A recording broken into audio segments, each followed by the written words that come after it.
Oke, baik teman-teman, selamat sore, selamat bergabung kembali di sesi webinar yang keempat, yang terakhir. Jadi kita sudah melewati 3 webinar setiap hari Kamis. Hari ini narasumber kita Pak Ardi Suteja. Saya kira semua teman-teman sudah familiar dengan Pak Ardi ini. Saya lihat sering muncul wajahnya di TV, di wawancara media ini, media itu, sering sekali karena memang tidak banyak ahli mengenai IT dan juga mengenai security, digital security di Indonesia.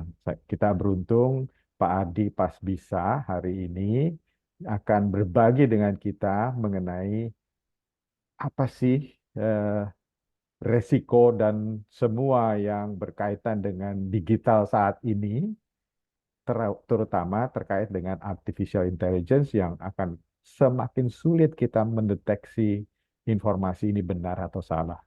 Dan itu akan menghambat bagaimana kita empowering the truth-nya itu, menguatkan kebenaran itu. Silakan Pak Ardi, nanti Pak Ardi bisa menambahkan, memperkenalkan diri. Jadi teman-teman ini ada yang jurnalis, ada yang aktivis, aktivis juga banyak yang berkaitan dengan kegiatan cyber dan semua berkaitan dengan ada NGO, aktivis, lingkungan dan macam-macam. Saya kira itu sedikit pengantar dari saya. Silakan Pak Ardi, mangga, silakan. Terima kasih, Mas Heri. Assalamualaikum warahmatullahi wabarakatuh, teman-teman Waalaikumsalam. sekalian yang mengikuti acara webinar ini. Memang saya benar ya, tapi by the way saya bukan pakar ya, saya provokator. Saya lebih senang dibilang provokator ya. Saya juga datang dari komunitas civil society. Kebetulan civil society-nya tuh fokus ke masalah eh, keamanan cyber dan ketahanan cyber ya. Jadi Indonesia Cyber Security Forum ini merupakan sebuah civil society, tapi kita berbasis berbadan hukum, badan hukum kumpulan ya. Anggotanya juga mungkin nggak banyak tahu ya, ICSR itu anggotanya itu ada multi stakeholder ya. Jadi artinya kalau multi stakeholder itu dari semua kalangan ada di kita, termasuk juga ada wartawan ya, ada akademisi ya, pemerintah ya, industri, hampir semua ada, bahkan mahasiswa pun ada ikut di kita ya, kalau memang mereka memiliki minat di bidang keamanan cyber ya. Jadi keamanan cyber ini boleh dikatakan sesuatu yang relatif baru di Indonesia ya. Baru dalam arti bukan ilmunya, bukan bidangnya, tapi fokusnya. Fokusnya itu baru ya. Kita baru mulai memberikan perhatian pada keamanan cyber itu baru mulai ketika ada satu peristiwa besar pada saat itu ya, yang mungkin banyak yang tidak sadar. Kita punya presiden di Sadap waktu itu ya, sekarang bahasa kerennya di retas ya.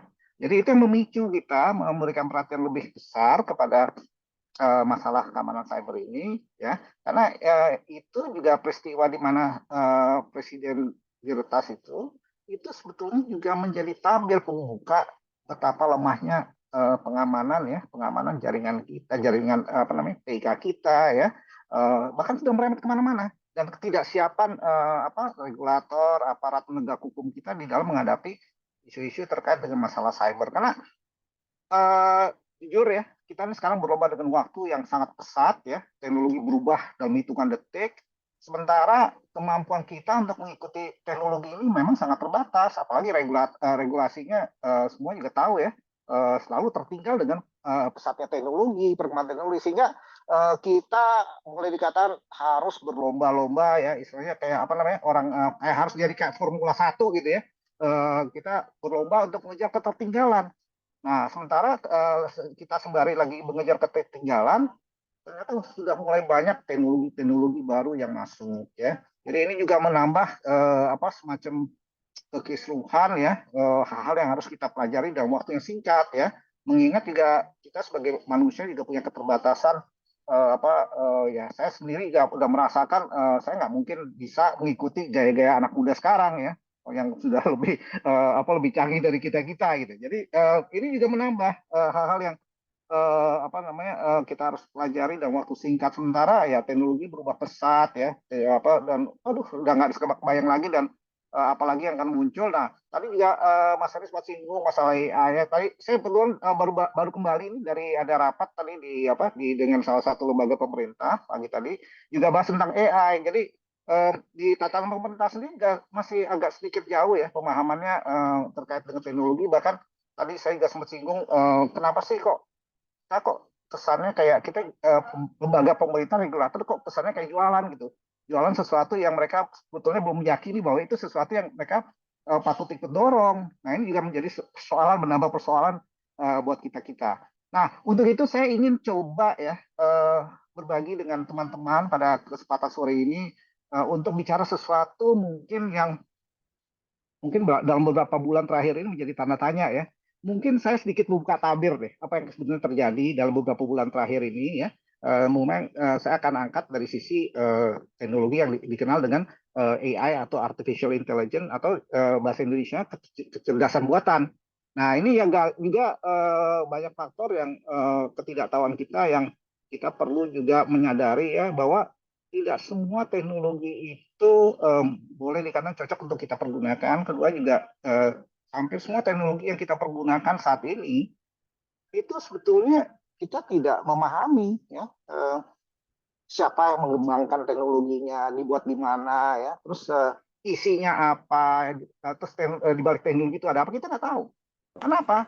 Kita harus jujur pada diri kita ini konsumen sehingga sebagai konsumen kita tahunya hanya membeli sesuatu yang ditawarkan orang. Nah, itulah yang sekarang terjadi. Banyak sekali penawaran teknologi yang kita tidak memiliki kemampuan untuk memilah ya, apakah ini teknologi cocok untuk kita ya, apakah ini aman untuk kita pergunakan ya.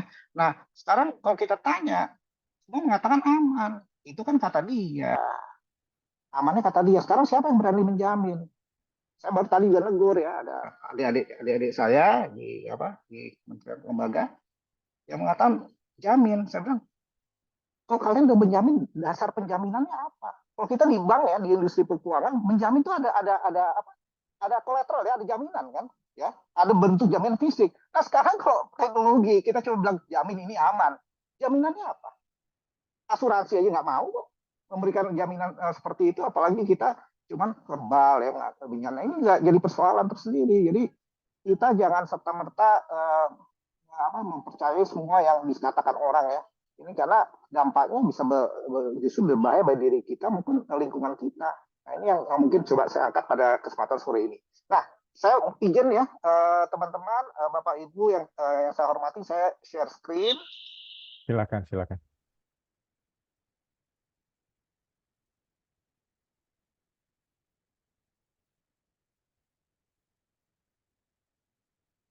Bisa terlihat layarnya? Sudah bisa. Ya, oke, alhamdulillah. Jadi ini topiknya agak provokatif, melucuti disinformasi, ya. Karena kenapa saya ambil judul melucuti disinformasi? Karena gini, kemarin tuh beberapa mungkin tahun lalu ya, itu sempat ada video YouTube yang menampilkan Pak Jokowi berbahasa Mandarin. Nah, kita kan semua tahu Pak Jokowi nggak pernah di forum terbuka itu berbahasa Mandarin. Nah, itu salah satu juga yang boleh dikatakan memicu ya kita diskusi kita pada sore ini. Ternyata kepala negara kita sudah mulai boleh dikatakan tanda kutip dikerjain ya dengan teknologi-teknologi terkini. Jadi kalau 2013 Bapak Presiden SBY disadap. Nah, 2023 kemarin Presiden kita Pak Jokowi itu kena deepfake ya, deepfake yang seolah dia bisa berbahasa Mandarin yang sebenarnya tidak benar gitu ya. Nah inilah yang kita mau bicarakan pada sore ini ya, juga terkait dengan isu-isu terkini yang sudah terjadi dalam beberapa bulan terakhir. Jadi melucut demokrasi disinformasi ini kita nggak bisa pasrahkan pada satu pihak ya. Ini harus menjadi tanggung jawab kita bersama ya. Dan kita juga harus punya komitmen bersama-sama untuk memerangi apa yang kita sebut dengan disinformasi ya, disinformasi yang sekarang ini sangat marak ya, marak di mana-mana di media sosial, bahkan boleh dikatakan masuk di media mainstream, tapi kita nggak sadar aja ya. Ada teman-teman yang karena mungkin kejar deadline gitu ya, dalam mengejar berita, dia main apa, copy paste, dia terbitkan aja di media mereka, padahal belum tentu berita itu memiliki kebenaran ya. Baik, saya mulai ya nih. Nah, bagi yang belum kenal saya, ini adalah latar belakang saya di layar ya. Saya kebetulan adalah penggagas ada forum namanya Indonesia Cybersecurity Summit ya. Kita adalah berbadan hukum perkumpulan, berbadan hukum terdaftar perkumpulan, dan tadi saya sudah sampaikan di awal, kita adalah badan hukum perkumpulan yang beranggotakan teman-teman dari berbagai sektor ya. Jadi semua kalangan kami terbuka untuk kalau memang punya minat di bidang keamanan dan ketahanan cyber. Kami sangat open ya. Nah, kebetulan background saya boleh dikatakan agak aneh ya. Si Pak Artin ini kok orang hukum main di keamanan cyber ya. Saya memang latar belakangnya hukum, tapi saya dari kecil hobi ngoprek, ya, ngoprek. Jadi saya senang teknologi. Bahkan latar belakang saya agak sedikit unik. Saya bisa cerita banyak sejarah terkait dengan TK kita ya. Saya tahun 76 kebetulan menjadi saksi sejarah ya. Kita meluncurkan apa yang namanya satelit Indonesia pertama, yaitu Palapa seri A ya, dari Cape Canaveral di Florida. Saya saksi sejarah ya, saksi sejarah pada saat itu, dan saya waktu itu masih SMP dan sangat bangga sekali melihat Indonesia ini ternyata sudah hebat ya, kita bisa mendesain dan memiliki satelit komersial tersendiri yang kita kelola gitu ya. Dan kita tahun 76 tuh negara ketiga di dunia ya, setelah Amerika dan Kanada. Coba bayangkan tahun 76 kita adalah negara ketiga di dunia yang mengelola satelit telekomunikasi komersial tersendiri setelah Amerika dan Kanada. Negara ketiga loh, bayangin. Nah, coba kita renungkan sekarang tahun 2024, posisi kita di mana? Kita hanya konsumen. Kita hanya konsumen ya. Kita tidak menguasai ekosistem ya, ekosistem produksi teknologi. Kita tidak punya ekosistem industri pendukung industri elektronika. Coba bayangkan tahun 76 kita udah hebat, punya teman-teman pakar yang mendesain satelit kita sendiri ya, walaupun diluncurkan di Amerika karena kita tidak punya kemampuan dan infrastruktur untuk meluncurkan satelit ya. Jadi desainnya itu diproduksi di Amerika, diluncurkan di Amerika. Nah, sekarang ya masih seperti itu. Walaupun alih-alih satelit di Indonesia sudah mulai banyak ya, tapi memang perlu regenerasi. Tapi intinya kita sangat tertinggal. Ya, kita sangat tertinggal di teknologi. Bahkan kenapa saya bilang kita ini konsumen ya, kenyataan seperti itu. Sampai semua teknologi yang kita pergunakan kita hanya membeli kok. Kita nggak ngerti di belakang teknologi itu isinya apa ya. Ada uang kita bisa beli, tapi kemana sih inovasi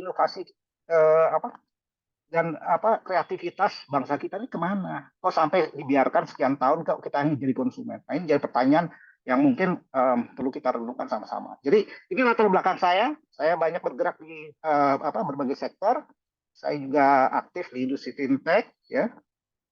Dan saya juga kebetulan sehari-hari memang mendapat amanat dari pemegang saham di pemerintah untuk ikut mengawal digitalisasi ya, usaha kecil menengah UMKM ya, yang ada sektor lagi UMKM disebut UMKM ultra mikro ya. Mungkin bisa teman-teman tebak dari mana ya. Saya di situ saya mengawal proses digitalisasinya gitu. Nah, ini juga menjadi tantangan sendiri bahwa digitalisasi ini juga bukan sentrik pada kelompok tertentu ya. Ini juga sudah sekarang merambah kepada sektor UMKM, dan kita perlu bantu mereka untuk masuk ke digitalisasi. Karena ke depan memang masa depan Indonesia tidak bisa kita pungkiri bahwa digital adalah salah satu tempat yang salah satu bidang yang perlu kita tekuni ya.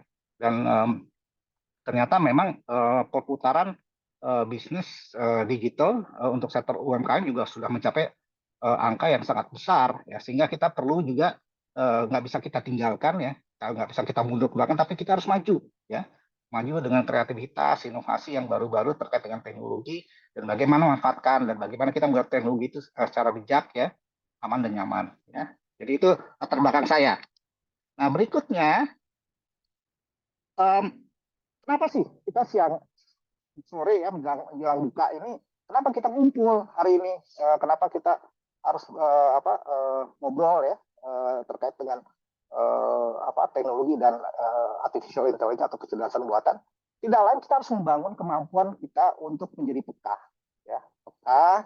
Nah, kalau kita sudah peka, artinya kita wawasan lingkungan kita berkembang ya. Kita juga mampu melihat sesuatu yang mungkin tidak baik ya atau mengancam, kita bisa antisipasi ya.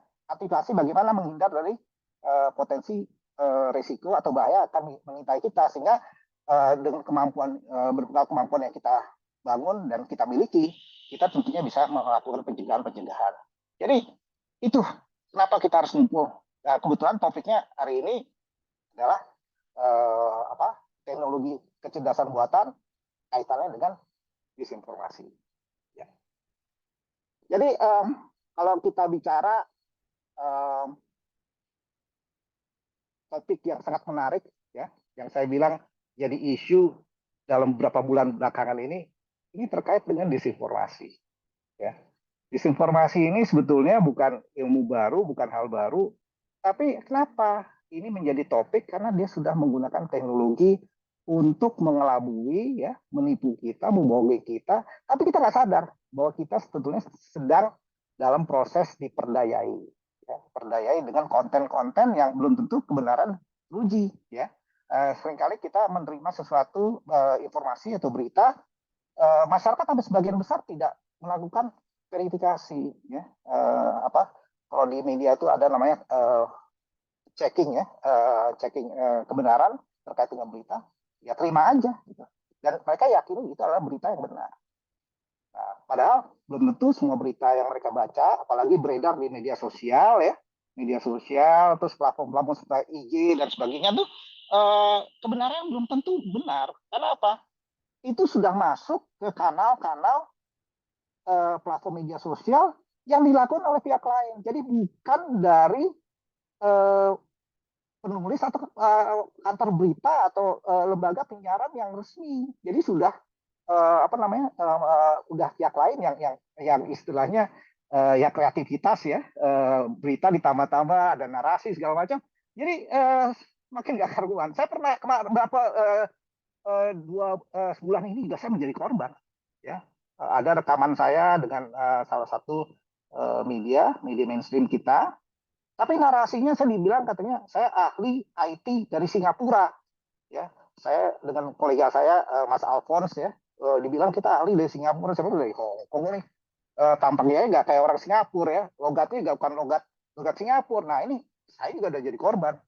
Nah cuman masalahnya kita nggak bisa buat apa banyak ya, karena itu di media sosial itu juga ada unsur kreativitas dari yang membuat. Tapi nah itulah kalau kita tidak kritis, kita tidak bisa membedakan mana yang istilahnya mana yang benar, mana yang tidak benar. Ya, padahal itu sebetulnya narasi yang dilakukan oleh pihak lain tidak mengacu pada sumber berita yang asli. Ya, narasinya udah berubah, konteksnya juga akhirnya berubah. Jadi seolah-olah saya ini jadi orang Singapura, ahli IT Singapura yang sebetulnya tidak benar. Saya orang Indonesia asli kok. Ngapain saya harus dibilang orang Singapura? Kenapa? Emang orang Singapura lebih hebat dari orang Indonesia? Belum tentu kan? Nah, inilah kita harus kritis di dalam mencerna informasi di berita-berita yang kita terima. Jadi disinformasi ini banyak ragam, ya. Sumbernya banyak ragam, terus juga medianya juga banyak ragam sekarang dengan teknologi yang berkembang pesat ini. Itu banyak sekali platform ya, media sosial semakin banyak ya. Jadi makin banyak kanalnya dan masyarakat itu semakin hari mempercayai isi media sosial. Nah ini yang jadi persoalan, dan gimana sih kita ya memerangi ya, kita harus bersama-sama, tapi tidak mungkin kita merubah masyarakat yang sudah kecanduan media sosial ya, percaya dengan informasi yang belum tentu benar, ya susah, itu kan memakan proses lagi. Jadi kita bilangnya decoupling ya, decoupling dari yang mereka sudah kecanduan media sosial, kita berubah ke belakang mereka tidak kecanduan, itu bukan sesuatu yang mudah, itu proses. Nah, saya juga bilang kenapa kita harus sama-sama ya, karena kita juga adalah, boleh dikatakan kita juga pelaku yang ikut menyebabkan kondisi seperti ini ya. Saya juga punya salah ikut melakukan hal ini ya, sebagai praktisi pelaku industri IT. Saya selama ini mungkin tidak berbuat. Nah ini juga saya ajak teman-teman yang lain untuk menyadari hal ini, ayo kita sama-sama kita lakukan perbaikan-perbaikan ya. Nah, ini Presiden Biden juga baru-baru ini dikutip ya oleh Reuters dan Associated Press ya terkait dengan beberapa kebijakan kita pada sini Kepres ya perintah keputusan presiden. Jadi di sana namanya executive order. Dia melakukan kebijakan terkait dengan isu AI. Ya, jadi Amerika sendiri sedang mencoba untuk melakukan pengaturan terkait dengan AI, ya terutama etikanya. Karena AI ini sekarang berkembang pesat, ya. Sementara etikanya nggak ada.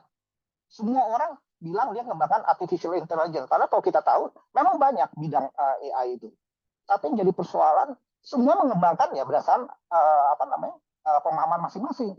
Tapi tidak melihat kepentingan-kepentingannya untuk apa, siapa yang mengembangkan, ya, apakah ini aman dipergunakan, itu belum ada.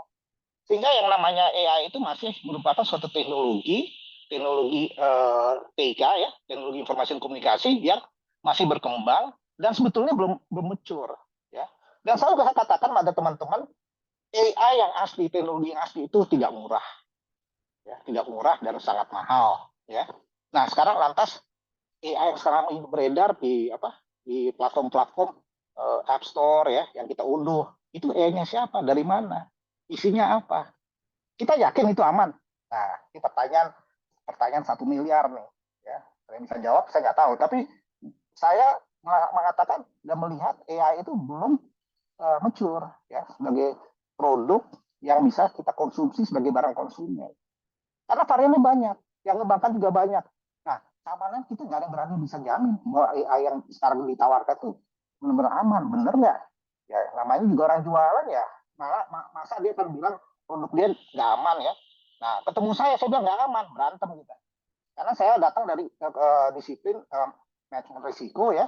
Orang manajemen risiko dengan orang yang mengembangkan aplikasi dengan produsen teknologi itu pasti tidak akur. Karena kita selalu mengatakan hal yang sesungguhnya. Oh itu kita bilang nggak aman ya, kita bilang nggak aman. Nah itu pasti berantem. Jadi itu yang saya selalu tekankan ya. Jadi Presiden Biden sebetulnya bagus ya. Saya juga menyadari kita sebagai pelaku industri dan yang sudah lama dulu ini kita juga punya tanggung jawab. Jadi tidak bisa kita melempar sesuatu ya dengan janji-janji angin surga yang luar biasa, kita lepas tangan itu nggak bisa. Kita harus tanggung jawab, harus punya akuntabilitas di dalam mempromosikan teknologi. Nggak bisa kita serta-merta mengatakan teknologi ini adalah yang terbaik di dunia ya dengan ragam angin surga yang luar biasa. Nggak bisa seperti itu. Ya, kita harus punya akuntabilitas. Nah, disinformasi sebenarnya apa sih? Ya kita tahu yang namanya disinformasi itu adalah sesuatu yang sengaja Oh disebar. gitu, ya ya ya. Oh jadi maksudnya ada bunganya ya Mbak, bunga berjalan ya dari Januari sampai Maret. Waduh, ini ada ini, ada orang dulu di breaker selepetan. Nah, kembali lagi ke disinformasi sengaja disebarkan ya. Ada tapi saya tidak setuju ada yang sengaja melakukan disinformasi, ada juga yang secara tidak sengaja melakukan hal itu. Jadi ada dua sisi ya. Tapi memang hampir sebagian besar disinformasi yang selama ini kita lihat ada ya di masyarakat itu hampir sebagian itu adalah disengaja ya dengan tujuan tertentu ya. Dan itu tidak lain disinformasi itu memang mengelabui. Jadi tujuannya juga memberikan informasi dengan kesan yang berbeda ya. Pada akhirnya itu menimbulkan semacam perselisihan ya. Terus orang pada akhirnya membangun kubu atau kelompokan. Akhirnya ya itu yang ini merasa dirinya paling benar, yang ini paling benar ya terjadi suatu ketidaksetujuan ya akhirnya dibiarkan. Nah itu kita kenal dengan polarisasi ya. Ini seperti itu yang terjadi dan kita baru menyadari ini ya belum lama, artinya kita udah merasakan disinformasi ini ternyata melahirkan permusuhan ya. Nah mudah-mudahan ini awal dari hal yang saya ingin sampaikan bahwa jangan sampailah kita terus-menerus ya dibohongi ya, dipengaruhi oleh disinformasi yang memang sengaja dihembuskan oleh pihak-pihak tertentu agar kita selalu berselisih ya. Negara ini bukan negara yang harus berselisih terus-menerus ya. Kita bangsa besar yang memang punya masa depan lebih bagus ya dan masa depan yang lebih cerah gitu ya. kenapa nggak kita sama-sama membangun negara dan bangsa ini? Itu himbauan saya sih. Kalau emang masih kita mau membangun sama-sama. Nah, berikutnya apa yang membedakan misinformasi, disinformasi dan malinformasi? Ya kita kenal dengan MDM. Ya. Nah, saya fokus yang tengah ya. Tadi sudah saya bahas bahwa disinformasi itu ada sesuatu yang dihembuskan ya, tujuannya untuk manipulasi ya, baik itu melalui apa audio ya, suara ya, atau visual gambar ya. Nah ya kayak misalnya kasus Pak Jokowi yang dinarasikan pandai berbahasa Mandarin kata itu audio dan visual ya. Nah tidak lain itu tujuannya memberi kesan bahwa ini waktu itu kan narasinya soal beliau itu memiliki membela kepentingan Cina di Indonesia. Itu dihembuskan oleh yang membuat AI ya, deepfake ya pada saat itu. Nah itu kan tidak benar ya, sangat tidak benar. Nah, itu memang ada tujuan tertentu dihembuskan ya, sedangkan kenyataan tidak seperti itu ya. Jadi ada tiga hal yang kita harus dalami. Disinformasi itu selalu diawali oleh misinformasi ya. Nah, misinformasi itu belum tentu itu ada unsur kesengajaan. Bisa juga karena ketidaksengajaan, tapi itu sudah masuk kategori yang membohongi publik, yang membohongi membaca, pemirsa, ya, itu sudah masuk. Tapi belum tentu yang namanya misinformasi itu ada unsur kesengajaan. Sedangkan disinformasi ada unsur kesengajaan. Nah, ada lagi yang namanya malinformasi. Ya, ini unsur kesengajaan yang derajatnya lebih tinggi, memang sengaja dengan pola-pola atau perencanaan memang tujuannya untuk menghasut, ya, menghasut, mempengaruhi, intimidasi dan sebagainya. Jadi ini menjadi satu pola kesatuan yang kita memang harus dalami. Itu biasanya menjadi satu rangkaian, ya. Diawali dengan informasi, ada disinformasi, baru ada malinformasi. Nah, yang paling parah yang saya bilang ini kesengajaan itu tujuannya ya untuk merusak, ya, merusak dan ya destruktif lah, ya kita adu domba ya segala macam lah. Nah ini yang kita harus juga pahami pembedaan ini. Jadi ada istilah singkatnya namanya MDM, ya singkatan dari misinformasi, disinformasi dan malinformasi. Nah kenapa ini bisa terjadi sekarang ya? Kenapa kita mudah dipengaruhi? Kenapa kita mudah sekali dikelabui ya karena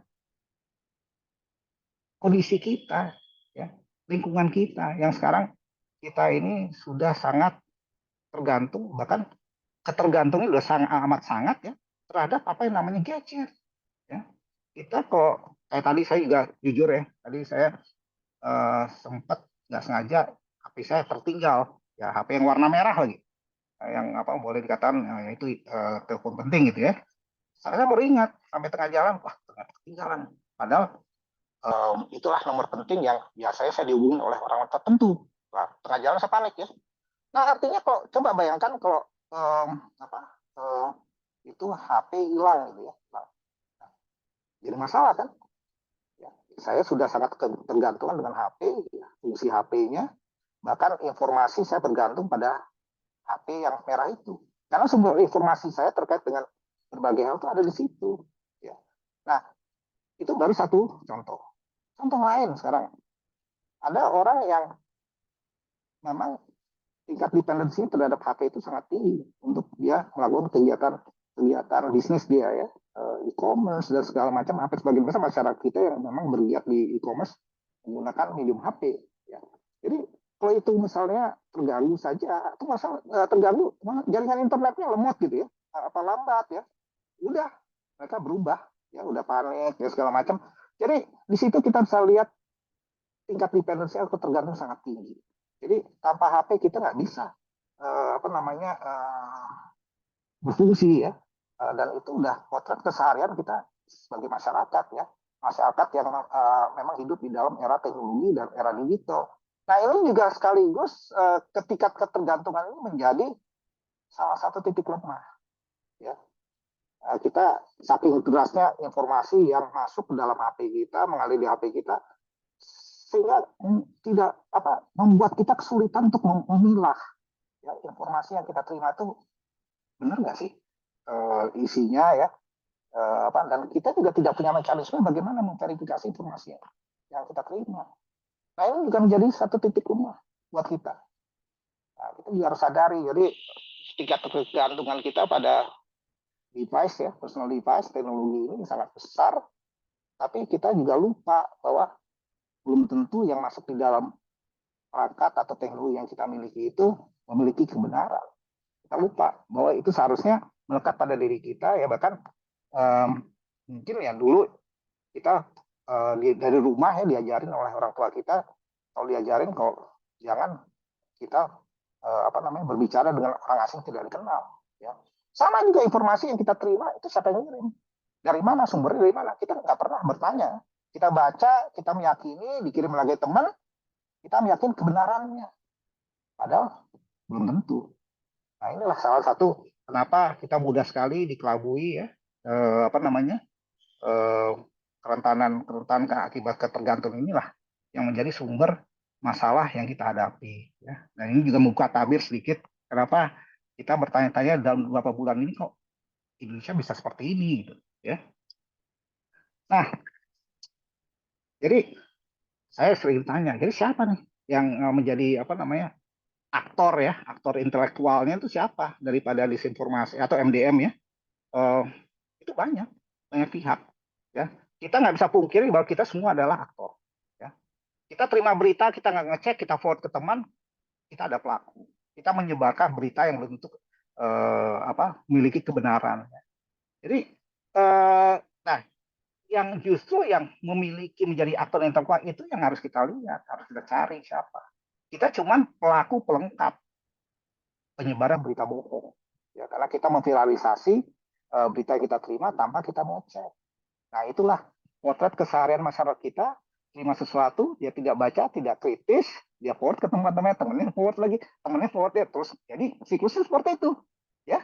Dan kita harus yakini bahwa disinformasi tidak bisa berdiri sendiri, ya.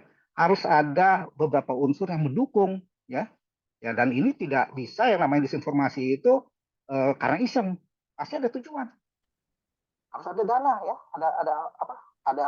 ada yang modalin, ya.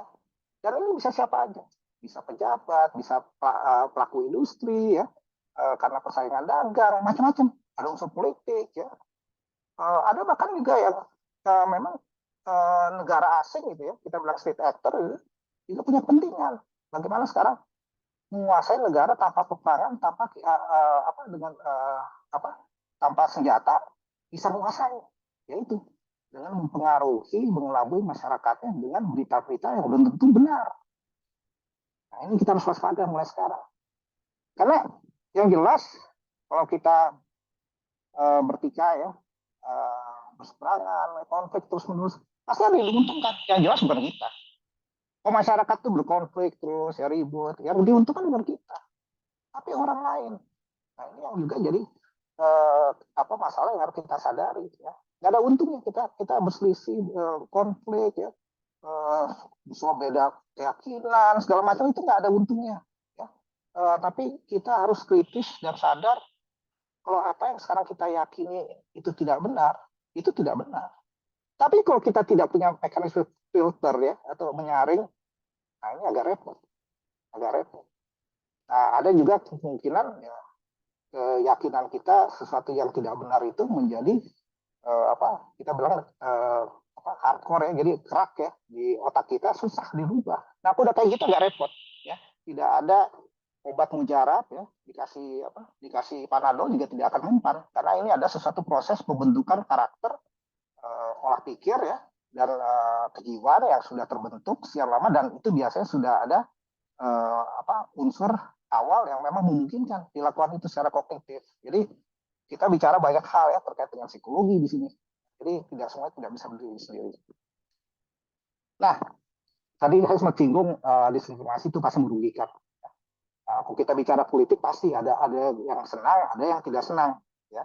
Tapi ini yang kita harus sadari bahwa itu eranya seperti itu. Sekarang untuk mencapai tujuan ya itu harus melakukan disinformasi. Walaupun itu tujuannya mungkin secara hukum susah ya, kita bilang itu tidak boleh karena susah sekali diatur dengan regulasi ya disinformasi ini maupun aturan hukum karena pembuktiannya agak susah dan sah-sah aja. Makanya sekarang kalau kita melakukan pembuktian bahwa ini ada sesuatu yang tidak benar, memang sulit membuktikan. Karena kembali lagi aktor intelektualnya itu siapa, di mana. Kita kan cuma kalau kita terima informasi yang tidak benar, kita memviralkan, kita cuma pelaku pelengkap. Dan itu biasanya yang dipegang atau ditangkap justru pelaku pelengkap, tidak yang menjadi aktor intelektualnya. Nah ini makanya saya bilang disinformasi itu sebetulnya merugikan semua orang. Ya. Ada orang yang tidak berdosa ditangkap ya, pada zaman viral kan, tapi yang aktor intelektualnya itu nggak pernah ditangkap. Ya. Nah, jadi kalau kita bicara disinformasi, ya, itu ada yang kita sebut konvergensi. Ya. Jadi disinformasi ini kenapa saya bilang sebetulnya ini adalah suatu pola lama yang sudah ada sebelumnya. Yang membedakan disinformasi dulu, zaman dulu ya, dengan sekarang ada teknologi. Nah, teknologi itu udah konvergen sekarang. Yang lebih memungkinkan disinformasi itu menyebar ke seluruh lapisan dengan cara-cara yang beragam. Ya. Nah, kenapa disinformasi itu menjadi fokus pada keamanan cyber? Karena pertama harus kita lihat ada medan atau kita sebut dengan real ya. Jadi ada wadah di mana disinformasi itu atau MDM ya itu didistribusikan. Yang kita sebut sekarang yang lazim sering kita kenal itu ada media sosial sekarang. Ya, ada media sosial, ada jaringan, ada infrastruktur kritis TIK, ya internet. Itu yang kita sebut ada medannya, ada wadah, ada dasarnya, ada tempatnya, ada nampan. Dan apa yang tadi saya sebut itu ada di dalam masalah yang menjadi fokus keamanan cyber. Yang kedua, adanya taktik ya, yang menggabungkan MDM dengan menggunakan medium-medium yang sangat beragam ya, dari media sosial, terus informasi, dari chat ya, dari yang platform teknologi lainnya yang kita juga belum tentu ingat apa mereka, tapi ini sudah menggunakan teknologi. Taktiknya menggunakan medium-medium, beragam medium untuk menyampaikan pesan-pesan yang belum tentu kebenaran bisa dibuktikan. Ya. Nah, ketiga, ya kenapa ini menjadi objek yang menjadi fokus di keamanan cyber? Karena ada sasaran, ya, ada sasaran, ya, nggak mungkin disinformasi itu tanpa sasaran nggak mungkin. Ya. Sama juga seperti di peretasan, tidak ada orang melakukan peretasan tanpa tujuan, ya, tanpa sasaran. Itu pasti ada. Maka itu menjadi objek fokus dari keamanan cyber. Dan hal yang terakhir, 4, kenapa itu menjadi fokus di keamanan cyber? Karena ada godaan. Ya. Godaan sampai sebagian besar pelaku peretasan sekarang ya, seperti bocoran data segala macam. Itu kan motivasinya ekonomi ya. Data bisa dijual. Ada yang meretas misalnya komoditas kripto. Itu motivasinya ekonomi. Ya.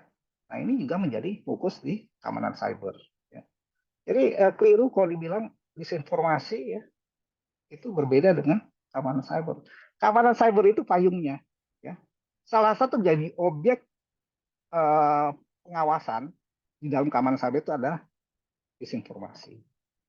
Ya. Nah, disinformasi ya saya bilang tadi bahwa ini ada sesuatu yang sudah lama terjadi. Tapi di abad ke-21 di era digital menjadi persoalan besar. Karena semakin masif.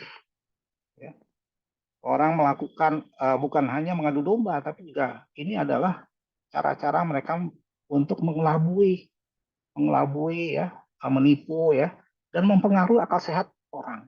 Jadi proses kemampuan kognitif kita diperdayai oleh disinformasi. Dan ini bisa berdampak luas kepada masyarakat. Sehingga ini harus menjadi perhatian kita bersama, dan saya nggak bisa bilang harus dikoreksi ya, tapi koreksinya dari mana? Tapi ini harus jadi concern bahwa kita semua ini sekarang sudah menjadi korban disinformasi yang secara terstruktur dan masif. Sadar atau tidak sadar, itulah kenyataannya. Ya. Nah, sekarang saya cuma ingin coba juga cerita seberapa luas ilmu keamanan cyber. Bidang keamanan cyber itu seberapa luas. Kita sebetulnya bukan hanya mengurus disinformasi, bukan hanya mengurus hoax, bukan hanya mengurusi masalah kebocoran data. Bukan. Inilah yang kita urus. Ya, bidang keamanan cyber itu sangat luas. Ya, ada terkait dengan human capital atau SDM. Ya, ada terkait juga dengan tata kelola. Ada terkait juga dengan riset teknologi. Ilmu keamanan cyber itu perlu riset. Gak mungkin kalau kita cuma di cyber cuma tahu satu bidang, ya, pencegahan. Yang namanya protes juga ngikutin perkembangan teknologi. Dia tidak tidur ya, tidak tidur melulu, tidak tahu teknologi, dia ngikutin. Semua teknologi baru, pencegahan, pengamanan cyber, protes sudah pasti tahu. Karena informasi ini sangat tersedia lebar di internet. Bisa kita dapatkan asal tahu di mana tempatnya. Artinya apa? Semua perencanaan kita, ya, investasi kita di teknologi yang sangat mahal, semua orang udah tahu. Maka saya bilang kita seringkali tertinggal, ya, pengetahuan, ya, pola pikir kita dibanding para peretas karena mereka lebih maju. Dan kita lupa yang namanya internet itu kan bisa dijangkau oleh semua orang, dimanapun, kapanpun.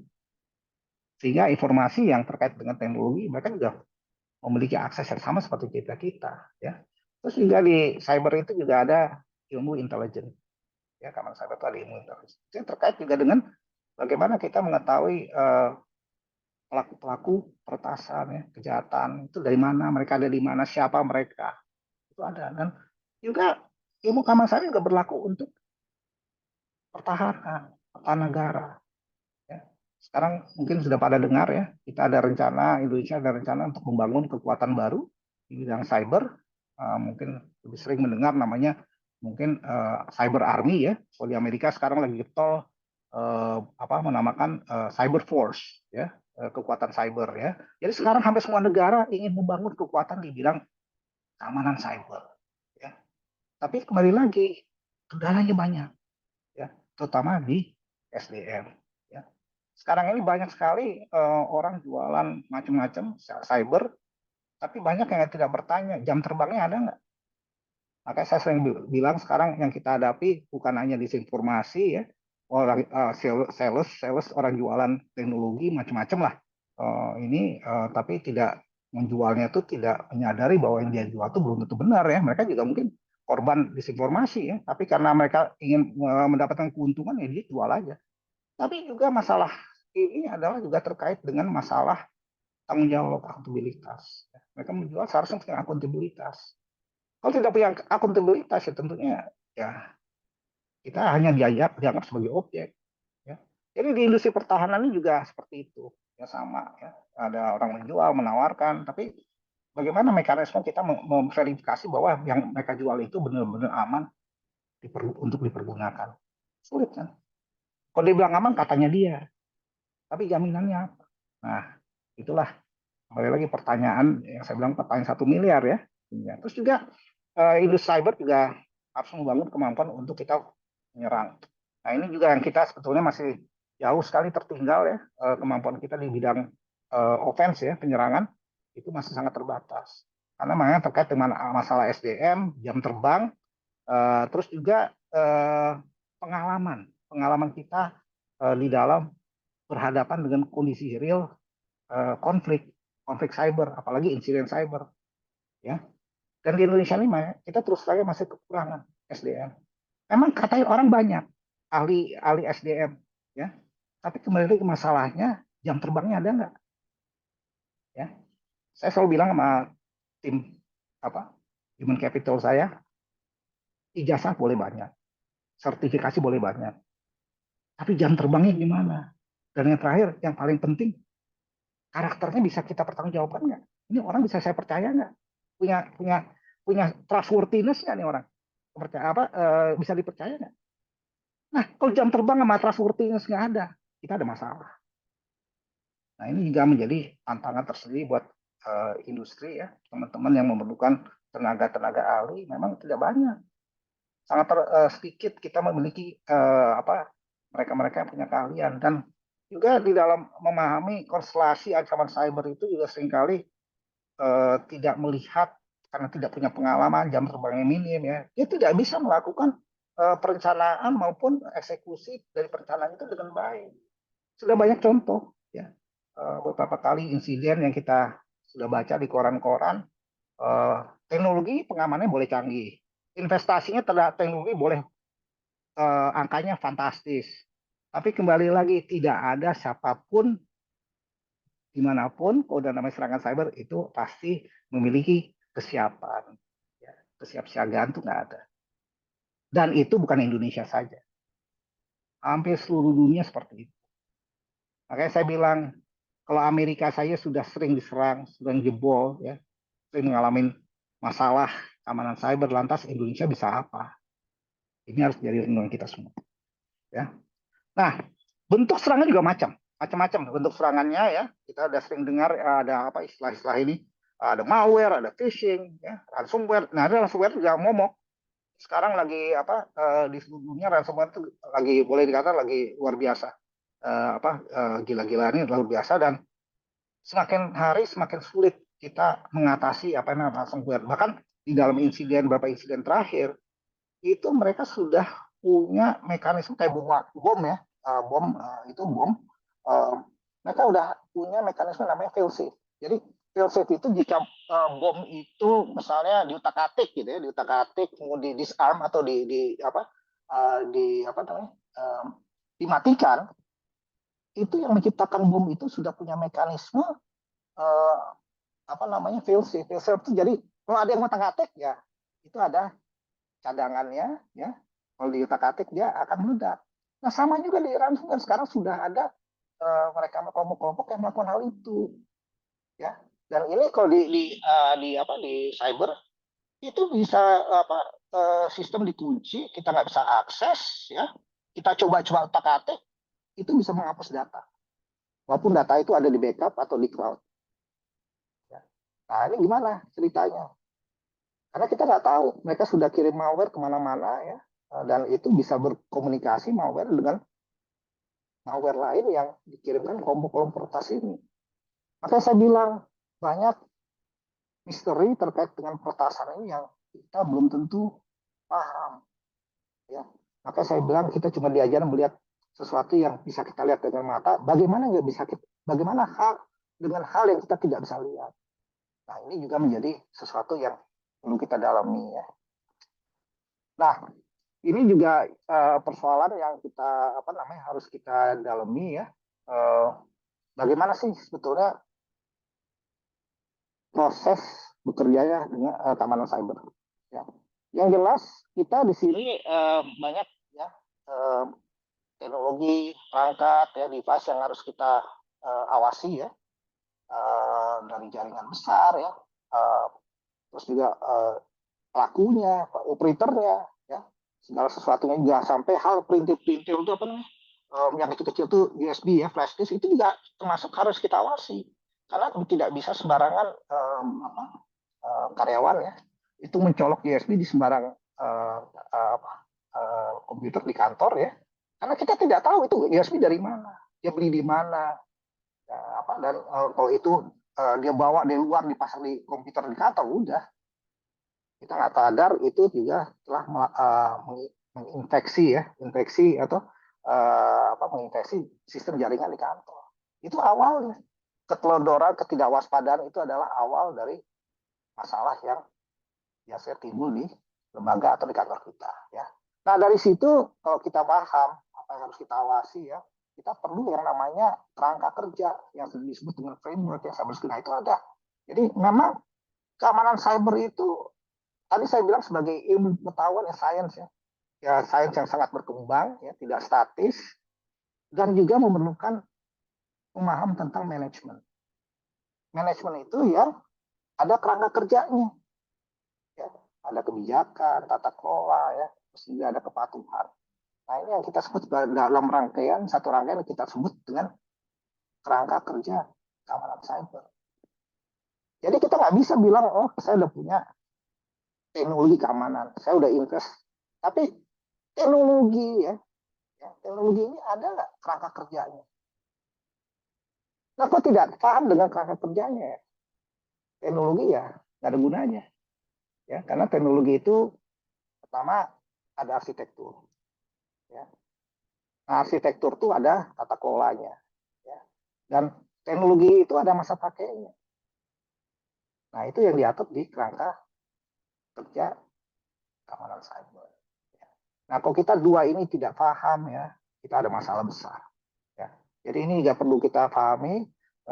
Jadi ada teknologi, ada kerangka kerja yang harus kita boleh dikatakan, saya nggak bilang kuasai, tapi memang harus kita pahami. Kalau kuasai itu perlu waktu ya, nggak bisa dalam waktu singkat. Nah, lingkupnya juga luas ya. Objek perlindungan keamanan cyber itu macam-macam ya. Tadi saya udah bilang ada device, ada sampai perintilan kecil-kecil segala macam. Tapi sebetulnya yang menjadi sentral fokusnya itu adalah internet. Karena internet itu adalah ibaratnya hutan belantara yang ternyata dalamnya banyak predator. Nah, predatornya itu teknologi, teknologinya device dan sebagainya. Itu macam-macam teknologi yang berkembang, ada istilah apa namanya IoT, Internet of Things ya, ada cloud. Itu predator. Karena masing-masing teknologi itu adalah barang teknologi yang diciptakan orang lain yang kita tidak kenal. Ya, kita tidak kenal isinya teknologi. Kita hanya konsumen, kita hanya pakai. Nah, ini yang jadi masalah juga ya. Terus juga kita juga harus paham prinsip ya. Perlindungan keamanan cyber itu bergantung pada 3 prinsip. Unsur manusianya, proses, dan teknologi. Nah, seringkali yang kejadian yang didahulukan adalah teknologinya dulu. Dan tadi saya juga bilang, teknologi itu berubah sangat pesat. Sangat advance teknologi itu, tidak statis. Nah, kalau kita ngikutin teknologi itu nggak ada habisnya.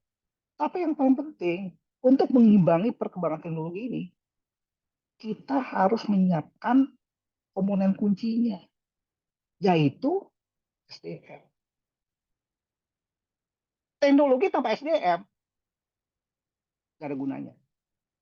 Teknologi tanpa operator, tanpa engineer yang mengoperasikan, itu ada teknologi yang tidak berkembang. Ya. Sehingga kalau ada unsur manusianya, ya kita akan juga tahu bagaimana teknologi itu berproses. Jadi mana dulu yang mau kita ini, kok sekarang ada istilahnya transformasi digital. Nah, sekarang apa sih transformasi digital? Mana dulu nih yang mau dibangun? Kita melakukan pengadaan teknologinya lebih dulu, atau kita mempersiapkan komponen SDM-nya? Ini menjadi tanda tanya seringkali. Ya, banyak yang mengatakan kita invest dulu deh, kita beli komputer dulu deh, kita beli server dulu deh. Tapi dulu Pak, kunci utama semua sistem itu bisa berjalan dengan baik, bekerja dengan baik, terhubung dengan baik, itu harus ada SDM yang terlatih dengan baik. Nah, kok ini tidak disiapkan, tidak dilakukan investasi untuk pembinaan ya, pendidikan SDM, teknologi ini nggak ada gunanya. Nah, berikut ya. Jadi kembali, nah saya sebagai profesional, ya, sebagai pelaku industri dan memang yang menekuni keamanan cyber, itu punya tanggung jawab sangat berat. Ya. Saya tidak hanya melihat satu sektor industri, saya harus belajar dan paling tidak menguasai beragam sektor industri yang kita sebut dengan IKN, bukan ibu kota negara ya, tapi infrastruktur kritis nasional yang meliputi sektor kesehatan ya, health ya, ada sektor pelayanan publik ya, seperti PLN ya, terus telekomunikasi, ada sektor misalnya FSI (Financial Service Industry) yang meliputi bank ya, terus fintech ya, terus juga terkait dengan teknologi ruang angkasa. Jadi semua ini merupakan satu rangkaian yang kita sebut dengan infrastruktur kritis nasional. Yang mana kita sebenarnya mudah menggunakan semua ini. Tapi kita nggak sadar bahwa semua ini saling terkait. Satu sektor terdampak oleh gangguan, itu akan berdampak pada sektor lain. Nah itulah tugas dan kewajiban kami di industri keamanan cyber. Kita harus mampu melihat, menguasai, memahami karakter masing-masing industri agar kita bisa kelola ya, dan kita bisa amankan, dan paling tidak kita bisa juga mengantisipasi antisipatif ya risiko-risiko yang ada. Nah sekarang gimana kita membangun sistem keamanan kalau kita tidak punya kemampuan antisipatif apa yang ada titik lemah di dalam sektor-sektor itu. Nah ini yang saya selalu tanyakan pada mahasiswa saya, gimana kita mau jadi seorang pakar ya, pakar tapi tidak menguasai karakter industrinya. Nah ini berat ya. Saya juga harus mengakui bahwa tidak mungkin mempelajari ini semua dalam waktu yang sangat singkat. Diperlukan waktu yang cukup lama. Saya 30 tahun di bidang ini, saya juga belum tentu menguasai. Ya, jadi ini juga menjadi tantangan bagi kita semua. Nah, kenapa ini menjadi bahasan kita sangat penting? Karena semua yang tadi saya sampaikan ini sudah berujung pada situasi di mana ini bisa berdampak bukan saja pada roda kehidupan kita, tapi juga sudah bisa berdampak pada keamanan nasional. Bisa menimbulkan konflik, kita bisa perang di antara kita, ya, ekonomi bisa terganggu, kehidupan sosial kita terganggu. Ini sudah isu masalah cyber ya, dan lain-lain yang terkait dengan internet. Itu sudah menjadi persoalan yang terkait dengan hajat ibu orang banyak. Nah, kalau terdampak oleh suatu serangan, kita nggak sadar berdampak, itu kan menjadi efek domino yang berdampak pada industri sektor lainnya yang akan mengganggu. Makanya saya bilang kenapa ini bisa melumpuhkan ya. Jadi sekarang peperangan itu tidak perlu dengan senjata yang mematikan. Lumpuhkan aja infrastruktur kritis. Selesai sudah. Ya.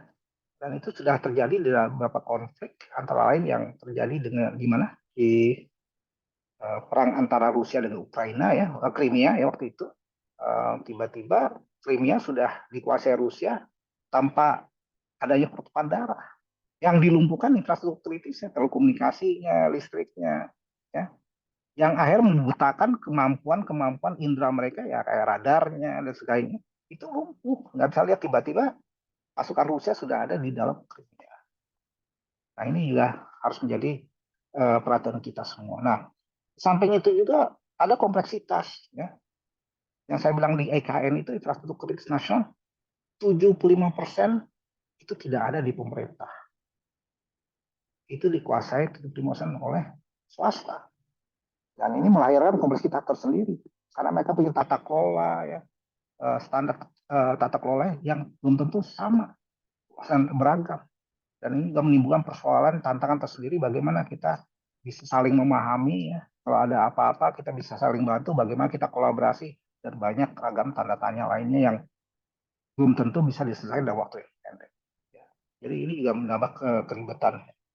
Nah, hal lain juga yang perlu kita sadari, saya berkali tadi sampaikan bahwa ini adalah suatu sektor ya, disiplin ilmu yang sangat luas. Hal lain juga kok ingin memahami ya, jangan satu bagian atau parsial itu. kita juga harus melihat persoalan ini dari sudut pandang lebih tinggi, yaitu helikopter view. Kalau kita tidak melihat dari sudut pandang yang lebih tinggi, ya kita ada masalah. Ada masalah yang kita tidak akan paham. Nah, penting kita mengasah kemampuan untuk melihat persoalan dari sudut pandang lebih tinggi agar kita bisa melihat semuanya persoalan. Tapi kalau kita hanya lihat satu dua persoalan yang kita lihat, artinya kita punya ketidakmampuan untuk memahami persoalan dan bagaimana cari jalan keluar untuk penyelesaian. Makanya saya selalu kedepankan kalau mau lihat masalah cyber, gunakan sudut pandang dari helikopter. Karena masalah di cyber itu tidak bisa dilihat hanya secara parsial. Ada rangkaian. Ya, rangkaian yang harus kita lihat yang menyebabkan terjadi ini, terjadi itu. Jadi harus kita lihat dan harus juga ngerti melihat sejarah. Jadi kita harus kayak dokter. Ya. Nggak mungkin pasien datang ke kita bilang sakit pilek, lantas kita resepkan obat untuk pilek, tapi ternyata pilek itu penyebabnya lain. Mungkin karena keracunan ya atau karena alergi, kita nggak tahu. Tapi kita resep obat pilek tanpa memahami pileknya itu disebabkan oleh apa. Di cyber juga sama, maka perlu kita pakai sudut pandang yang lebih luas, yaitu gunakan helikopter view. Nah, ini juga menjadi kompleksitas kita sebut dengan 3 dimensi. Ancaman cyber itu juga sekarang ragam banyak ya jenis ancamannya. Tadi saya sudah sempat singgung, ada malware, phishing, dan sebagainya. Dan sasarannya juga sekarang bukan hanya perangkat keras. Ini sudah menyasar orang per orang. Ya. Organisasi, lembaga, komersil, ya, segala macam. Itu sudah menjadi sasaran serangan cyber.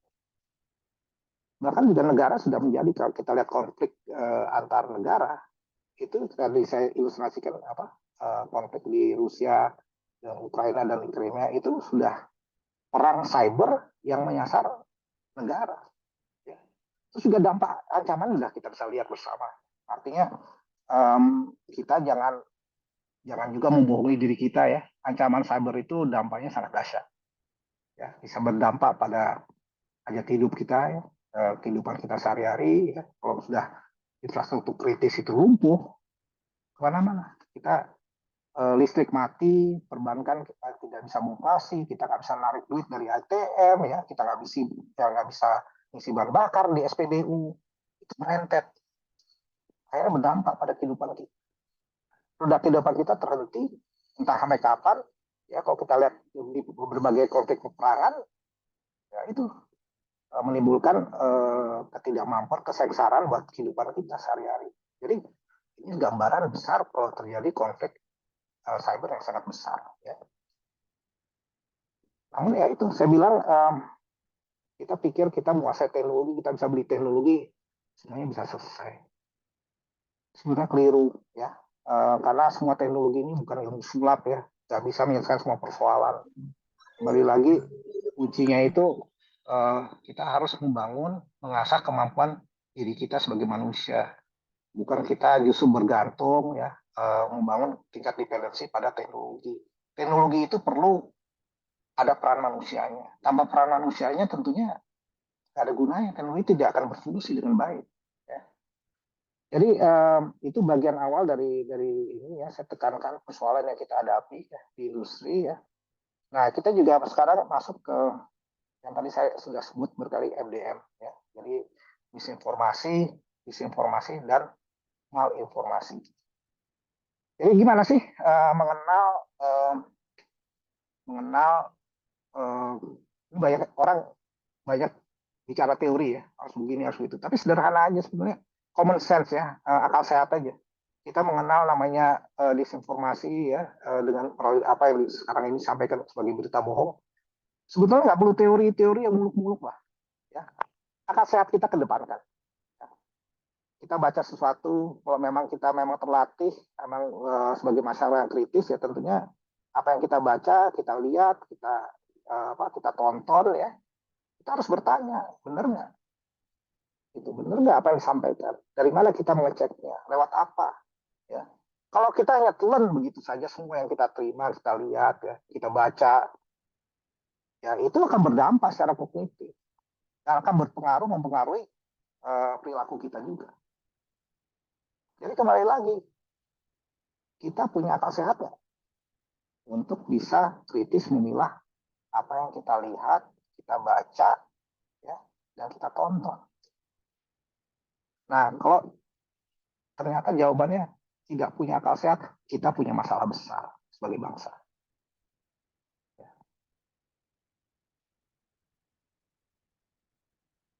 Dan selalu kita harus ingat terkait dengan disinformasi atau MDM, ya, itu langsung, ya, dari proses MDM ini sudah hampir dipastikan ada pihak mengambil keuntungan secara langsung, ya. Ya, itu juga pasti merugikan semua orang. Jadi ini harus kita ingat. Disinformasi itu kalau kita tidak kritis, kita terima, kita telan, ya, kita telan informasinya begitu saja tanpa mekanisme untuk kita pilah, ya, kita punya masalah besar. Jadi ini harus kita ingat. Kita harus bangun dan kedepankan akal sehat di dalam menyaring apa yang kita baca, kita lihat, dan kita tonton, dan kita dengar. Nah, ini juga saya berkali-kali sampaikan kepada teman-teman, ya, baik di pemerintah maupun di swasta, bahwa apa yang namanya serangan cyber itu tidak pernah terjadi seketika. Itu pasti diawali dengan berbagai rangkaian proses. Ya, polanya juga beragam. Ya. Tidak ada yang namanya serangan cyber itu dilakukan secara tunggal. Polanya itu minimal 2, bahkan ada 10 pola serangan yang dilakukan digerakkan sekaligus, dan belum tentu yang namanya serangan cyber itu terjadi bersamaan. Ada yang bersamaan, ada yang durasi antara serangan pertama kedua itu ada durasi waktu, jarak waktu, ada yang tahunan, ada yang bulanan. Tapi itu bagian dari suatu rangkaian.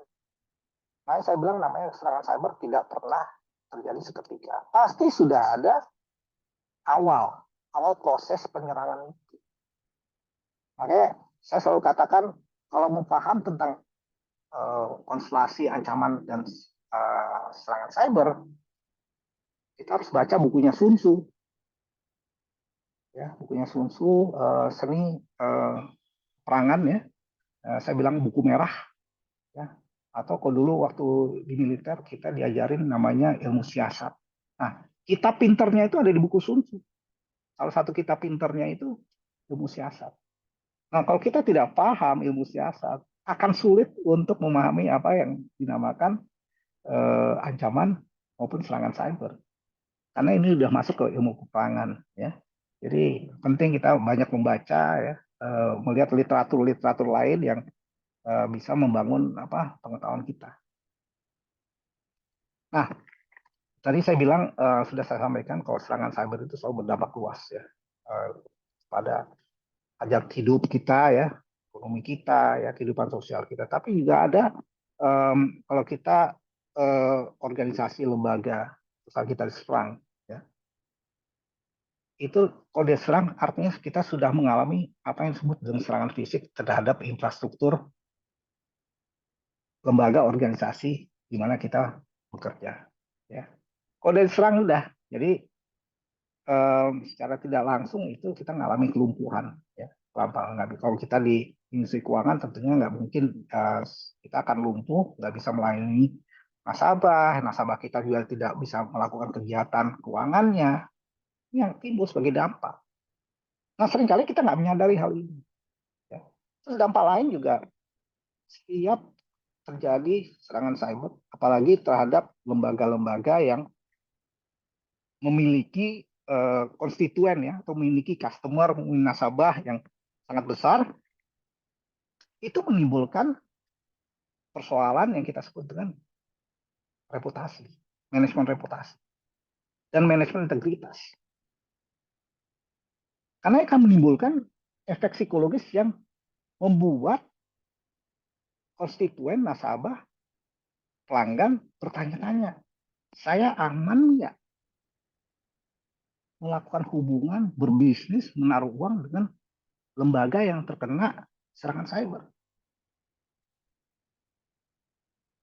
Ini nggak pernah banyak yang juga menyadari bahwa krisis serangan cyber pada suatu lembaga, institusi, itu juga menimbulkan krisis lainnya yang berdampak pada masalah psikologis. Nah, kalau ini dibiarkan, ya ini akan membuat lembaga, perusahaan, ya, organisasi yang terdampak juga akan mengalami masalah besar. Bahkan lebih serius dari itu bisa mengalami kolaps, ya, kolaps, terus bangkrut, ya. Bahkan ada kejadian terkait salah satu industri keuangan itu sudah dalam 1 minggu terjadi rush yang cukup besar karena nasabahnya secara psikologis terdampak, terpengaruh bahwa dia ragu menyimpan uangnya dengan lembaga keuangan X. Ya. Wah, ya. Terus hal lain juga kalau sudah terkena serangan cyber dalam berbagai bentuk, ya, yang sangat signifikan, biasanya tidak didisclose, ya, seberapa besar dampaknya. Lembaga itu biasanya tidak melakukan disclosure yang penuh, ya, pada publik karena ada masalah lain, ya, ada aturan dari sektoralnya, sektor industrinya yang juga mewajibkan untuk tidak didisclose, itu ada, ya. Apalagi nggak terkait dengan perusahaan yang terbuka dan sebagainya, itu ada aturan tersendiri. Tapi yang paling signifikan, ya, kalau kita sudah terkena itu dampak ekonominya terhadap perusahaan. Setiap kita diserang itu tentunya akan menimbulkan konsekuensi kerugian finansial. Ya, kerugian finansial itu termasuk terhentinya layanan. Ya, otomatis kalau terhenti layanan kita nggak bisa mendapatkan keuntungan, ya, profit atau margin yang seharusnya kita dapat dari pelayanan, ya, kita melayani nasabah, kita menjual sesuatu pada konsumen, itu terhenti, ya. Jadi ada konsekuensi kerugian finansial, ya. Terus juga kalau sudah diserang, ya, ini yang banyak tidak memikirkan. Artinya sistem pengamanan internal kita terkait dengan infrastruktur kritis TIK, teknologi informasi dan komunikasi kita, itu sudah terbuka, diketahui orang banyak. Jadi kita nggak bisa lagi menggunakan sistem itu. Kalau udah diserang ya udah kebuka semua. Artinya orang bisa lihat, bisa mengetahui sistem pertahanan keamanan cyber di organisasi kita, lembaga kita ternyata lemah. Karena bisa diserang.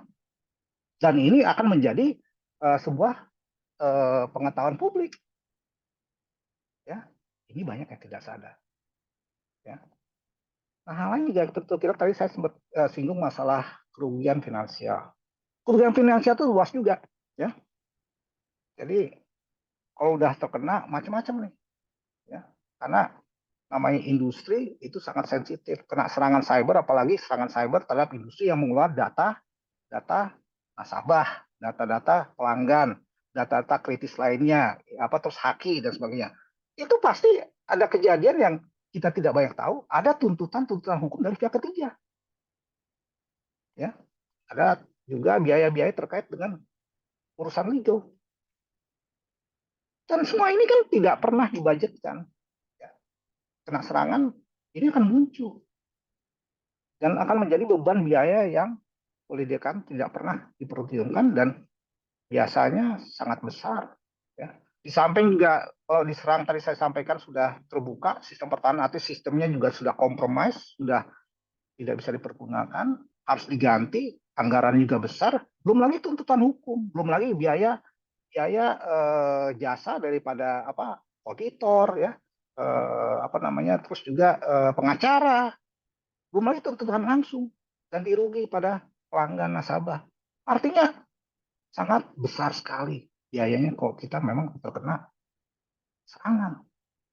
Nah, coba kita bayangkan kalau serangan ini ditujukan pada kita yang memiliki atau mengelola industri rumahan atau UMKM. Kita bisa bangkrut, kolaps. Nah, sekarang kita harus sadari bahwa kita bermain di internet, ya, berusaha di internet, menggunakan platform internet, memang menyenangkan, ya, menyenangkan, banyak yang bisa kita hemat, ya, tapi resikonya juga banyak. Apalagi kita berdagang, ya, artinya kalau udah berdagang ada pihak ketiga di situ yang berhubungan kita. Kalau ada masalah ya kita bisa kena tuntutan, ya, tuntutan yang luar biasa sehingga kita harus antisipasi ini. Nah, kira-kira kok kita ini sebagai pengelola sistem elektronik ya. Jadi semua lembaga sekarang kecil besar tuh pasti punya komputer, pasti menyimpan data. Ya, artinya kita sudah menjadi pengelola sistem elektronik atau PSE. Nah, kalau diretas atau dihack ya, kira-kira yang disasar apa sih yang dicari? Semua ini ada dalam sistem. Email kita isi email ya, terus catatan perbankan kita, akses ke rekening kita. Jadi sistem komputer yang terkait dengan komputer itu biasanya HP kita, ya, tablet kita, laptop kita, itu menyimpan semua data-data yang sensitif, yang menguasai hajat hidup kita. Ya. Situ ada foto, foto keluarga, ya, ada informasi perbankan, ya, ada email, isi email, rahasia dagang, itu biasanya sekarang sudah kita simpan di dalam device-device komputer kita, handphone kita. Itu yang disasar. Dan ini merupakan informasi strategis yang memiliki nilai jual dan bisa diperdagangkan di pasar gelap yang kita kenal dengan dark web. Jadi ini yang menjadi sasaran. Ya. Dan bisa dimonetize atau bisa diuangkan ya untuk berbagai tujuan. Makanya sekarang yang namanya pasar gelap atau dark web ini marak sekali dengan jual beli data. Dan tidak pasar gelap ini itu muncul industri baru, pedagang data curian ya, penadah data itu ada tuh, ada brokernya ya. Nah biasanya peretas tidak menjual langsung kepada peminat di dark web, dia akan menggunakan namanya data broker. Nah selama ini yang kita temukan ya, memberikan informasi, data kita bocor, itu kemungkinan besar adalah mereka yang kita sebut dengan data broker. Jadi broker atau perantara penjualan data. Karena biasanya perang pertas itu tidak langsung berhubungan dengan orang yang mau beli data. Jarang. Karena kalau dia berhubungan langsung artinya apa? Dia membuka tabir ya dirinya siapa dia. Dan itu biasanya dia tidak mau. Akhirnya dia menggunakan pihak ketiga sebagai perantara untuk menjual barang curiannya. Alias si broker ini menjadi penadah. Ya. Nah ini juga menjadi penting. Kita harus sadari kalau kita nyimpen data itu adalah hajat hidup kita ya, harta kita ya, apalagi kita punya rahasia dagang, paten ya, jadi hak milik intelektual tuh biasanya kita simpan. Jadi kalau rahasia dagang, hak milik intelektual kita sudah berhasil dikuasai pihak lain, ya dicuri ya, berapapun uang yang kita punya di bank itu tidak akan artinya dibandingkan haki. Ini harus kita sadari. Ya. Haki itu adalah sumber pendapatan ya, sumber keuangan kita untuk masa depan kita. Tapi kok pegang uang sekarang, saya bisa bilang pegang uang cash di tangan umurnya cuma 2 detik. Tapi haki abadi. Selama kita tidak pindah tangankan. Dan itu bisa diperjualbelikan, paten ya, merek ya, sertifikat merek itu sudah merupakan komoditas yang bisa dipindah tangankan dan punya nilai finansial. Nah, kita sekarang harus sudah mulai melihat aset-aset strategi yang kita punya itu apa dan bagaimana mengamankannya. Ya. Nah, kira-kira proses, saya kasih gambaran aja kalau misalnya kita kena retas, proses recovery berapa lama sih? Tidak ada yang pasti. Karena tadi saya sudah sampaikan insiden itu dampaknya luas. Ya, ada 4 dampak, fisik, dampak psikologis, dampak finansial, dan dampak terbukanya rahasia pertahanan kita. Nah, masing-masing komponen itu tentunya mitigasi, proses recovery-nya juga masing-masing punya waktu yang berbeda, durasi waktu yang berbeda, dan biayanya juga berbeda. Artinya kita nggak bisa prediksi, kita bisa katakan bahwa ini bisa dilakukan, semua ini bisa pulih dalam waktu misalnya 2 bulan, 3 bulan, belum tentu. Karena kembali lagi kita harus ingat membangun reputasi, kepercayaan itu sangat lama. Butuh waktu puluhan tahun. Tapi kalau udah kena retas, itu semua sirna dalam sekejap. Nah ini realita yang kita hadapi dan seringkali dianggap sesuatu yang tidak penting dan remeh ya oleh banyak pihak. Nah, hal lain juga sekarang kalau kita bicara banyak terkait dengan kota cerdas segala macam. Faktanya, realitanya, ini semua punya risiko. Ya, masing-masing lapisan layer ini itu punya teknologi, ya, teknologi yang beragam, ya, dan hampir semua teknologi yang ada di dalam smart city, kota-kota smart city termasuk ya device-device kita pergunakan sebagai perangkat pribadi itu adalah teknologi punya orang lain, teknologi yang dikembangkan oleh pihak ketiga. Kita nggak nguasain, kita hanya menggunakan, membeli karena kita punya uang. Sesungguhnya kerentanan yang ada di device teknologi itu kita tidak tahu. Dan tidak ada yang menjual, yang menawarnya akan bilang, saya punya kelemahan di ini, ada kerentanan. Nggak ada, nggak akan mau nih kasih tahu ke kita. Karena kalau dikasih tahu artinya apa? Barangnya nggak akan laku. Nah ini realita juga. Nah kembali ya, kalau kita bilang semua ini ya, kita nggak bisa berandai-andai. Ya, saya selalu katakan yang namanya menjadi korban serangan cyber, kita nggak bisa bilang kita nggak akan kena.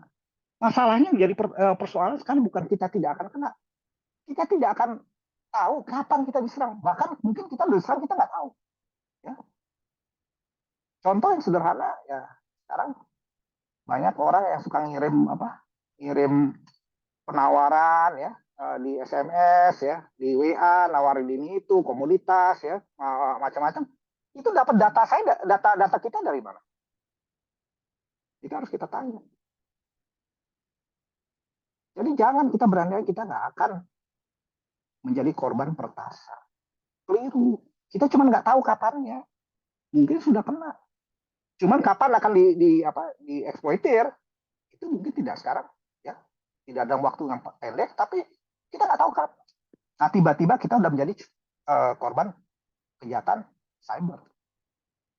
Gitu. Nah hal lain juga saya ingin sampaikan ya. Serangan cyber sekarang semakin kompleks. Ya. Kompleks dan kalau selama ini kita cuma paham serangan terhadap perangkat keras, ya, software, tapi sebenarnya ada lapisan yang paling penting yang menjadi awal daripada semua serangan ya serangan terhadap hardware itu bisa terjadi itu menyerang titik yang paling lemah itu adalah kognitif kita manusianya kita nggak sadar bahwa untuk masuk ke perangkat-perangkat yang sangat kompleks sophisticated itu memerlukan akses ya password ya pin segala macam nah itu hanya bisa diperoleh kalau kita memperdayai dengan tipu muslihat orang yang memiliki akses itu. Nah, kita harus memperdayai kognitifnya. Ini menjadi awal bagaimana seorang peretas bisa masuk ke dalam jaringan, sistem, dan teknologi. Jadi yang diserang itu faktor yang paling lemah adalah manusia. Ya. Nah, salah satu komponen yang menyerang kognitif itu sekarang lagi marak yang kita kenal dengan social engineering atau SOCENG.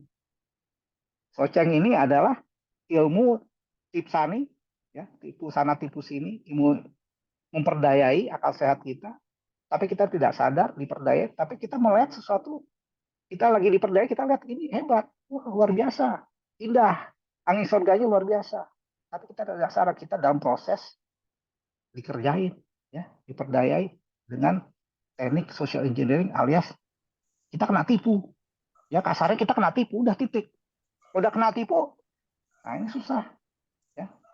Saya banyak punya kawan, ya, kawan kalau udah kena tipu itu dia nggak mau lapor ke aparat penegak hukum.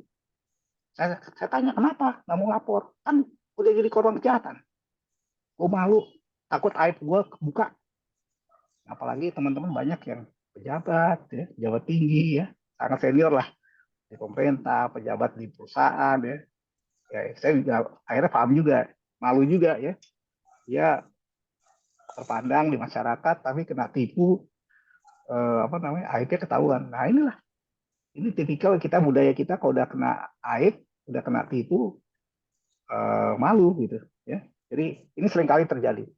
Nah, hal lain juga yang kita harus lihat, ya, yang namanya social engineering atau soceng itu sudah menyerang ke semua lapisan, ya. Bukan hanya di teknologi, tapi sudah masuk ke lapisan mereka-mereka yang membuat kebijakan, mempengaruhi, ya. Dan di kita ini sebetulnya soceng sudah masuk ke regulator, ya, ke pelaku industri. Ya, ini sayang kita tidak ada aturan main terkait dengan pembatasan, ya, siapa yang boleh masuk ke kementerian, ketemu menteri, ya, terus ketemu legislator, DPR, kita nggak ada pembatasan, nggak ada undang-undang yang mengatur. Jadi siapa aja bebas dan mereka saling mempengaruhi tanpa, ya, namanya ilmu tipsani, ya, ya punya kelihayan tersendiri mempengaruhi kebijakan itu bisa, dan itu udah terjadi. Kita nggak sadar aja bahwa ini adalah satu proses yang sebetulnya sudah berlangsung lama, tapi kita semua mungkin tidak menyadari. Jadi socek itu dari mana-mana. Nah, lebih parah lagi, sekarang nggak ada isu. Kenapa sih Indonesia seringkali mengalami masalah pembobolan, ya, pembobolan data, terus juga apa namanya, peretasan? Karena memang selama ini kita sudah dikunci pengetahuan kita cuman diarahkan, diajari untuk melihat sesuatu yang bisa kita lihat, ya. Jadi kalau kita ibaratnya teori puncak gunung es, puncak gunung es kan bisa kita lihat, ya. Puncak gunung es itu bisa kita lihat secara visual, ya, kita bisa lihat dengan mata indera kita, ya, kita bisa lihat. Tapi sekarang yang jadi persoalan, yang menjadi persoalan besar, ya, sekarang adalah apa yang ada di bawah puncak gunung es itu yang nggak bisa kita lihat. Nah, disitulah tempat di mana banyak kelemahan-kelemahan itu sekarang ditembus oleh peretas dari berbagai penjuru. Nah, ini nggak ada yang ngajarin ke kita. Nah, ini jadi masalah, ya. Kita makanya ada istilahnya ilusi perangkat lunak, ilusi software. Pakai kembali lagi angin surga. Oh, ini hebat nih, teknologi kita bisa nih ngamankan ini. Ini katanya dia. Jadi kita terpukau di situ, terkunci di situ, akal sehat kita nggak jalan, kita nggak kritis. Padahal kita harus lihat hal lain yang tidak kita lihat. Kita bisa nggak? Makanya perlu kita membangun kemampuan antisipatif. Kalau tidak, ya kita nggak akan kritis, kita tidak akan lihat gambaran besarnya. Dan ini udah kejadian, ya. Terus juga ke depan seperti apa serangan cyber? Tetap, ya, ancaman itu dalam beberapa tahun ini sampai mungkin 2-3 tahun ini tetap ransomware, ya. Ransomware itu jadi ransomware itu adalah serangan cyber yang mengunci sistem kita, ya, di mana si peretas yang mengunci itu berharap kita membayar tebusan untuk bisa kita buka lagi akses. Dan itu sekarang jadi momok di seluruh dunia, semua negara sudah ngalamin, kita sudah ngalami beberapa insiden sudah menjadi high profile di Indonesia, ya, sudah masuk ke media. Tapi ada juga yang tidak diliput, tidak diungkap oleh media karena keterbatasan informasi atau memang yang terdampak korbannya itu menutupi, ya. Karena insiden cyber tidak ada kewajiban untuk melaporkan, sifatnya adalah voluntary. Artinya kita nggak tahu sebetulnya berapa banyak perusahaan Indonesia yang sudah terkena peretasan, ya. Terus juga apa, ya, ini ada serangan yang terhadap arsip-arsip yang tidak dilindungi dan diprotek. Itu banyak karena kita tidak mengenal, tidak paham tentang teknologi persandian. Tidak semua orang ngerti tentang teknologi persandian. Akhirnya apa? Banyak file-file yang dia simpan di dalam sistem, di dalam storage, di dalam cloud, itu tidak terproteksi dengan enkripsi, dengan persandian. Nah, itu juga banyak sekarang data-data itu. Ya.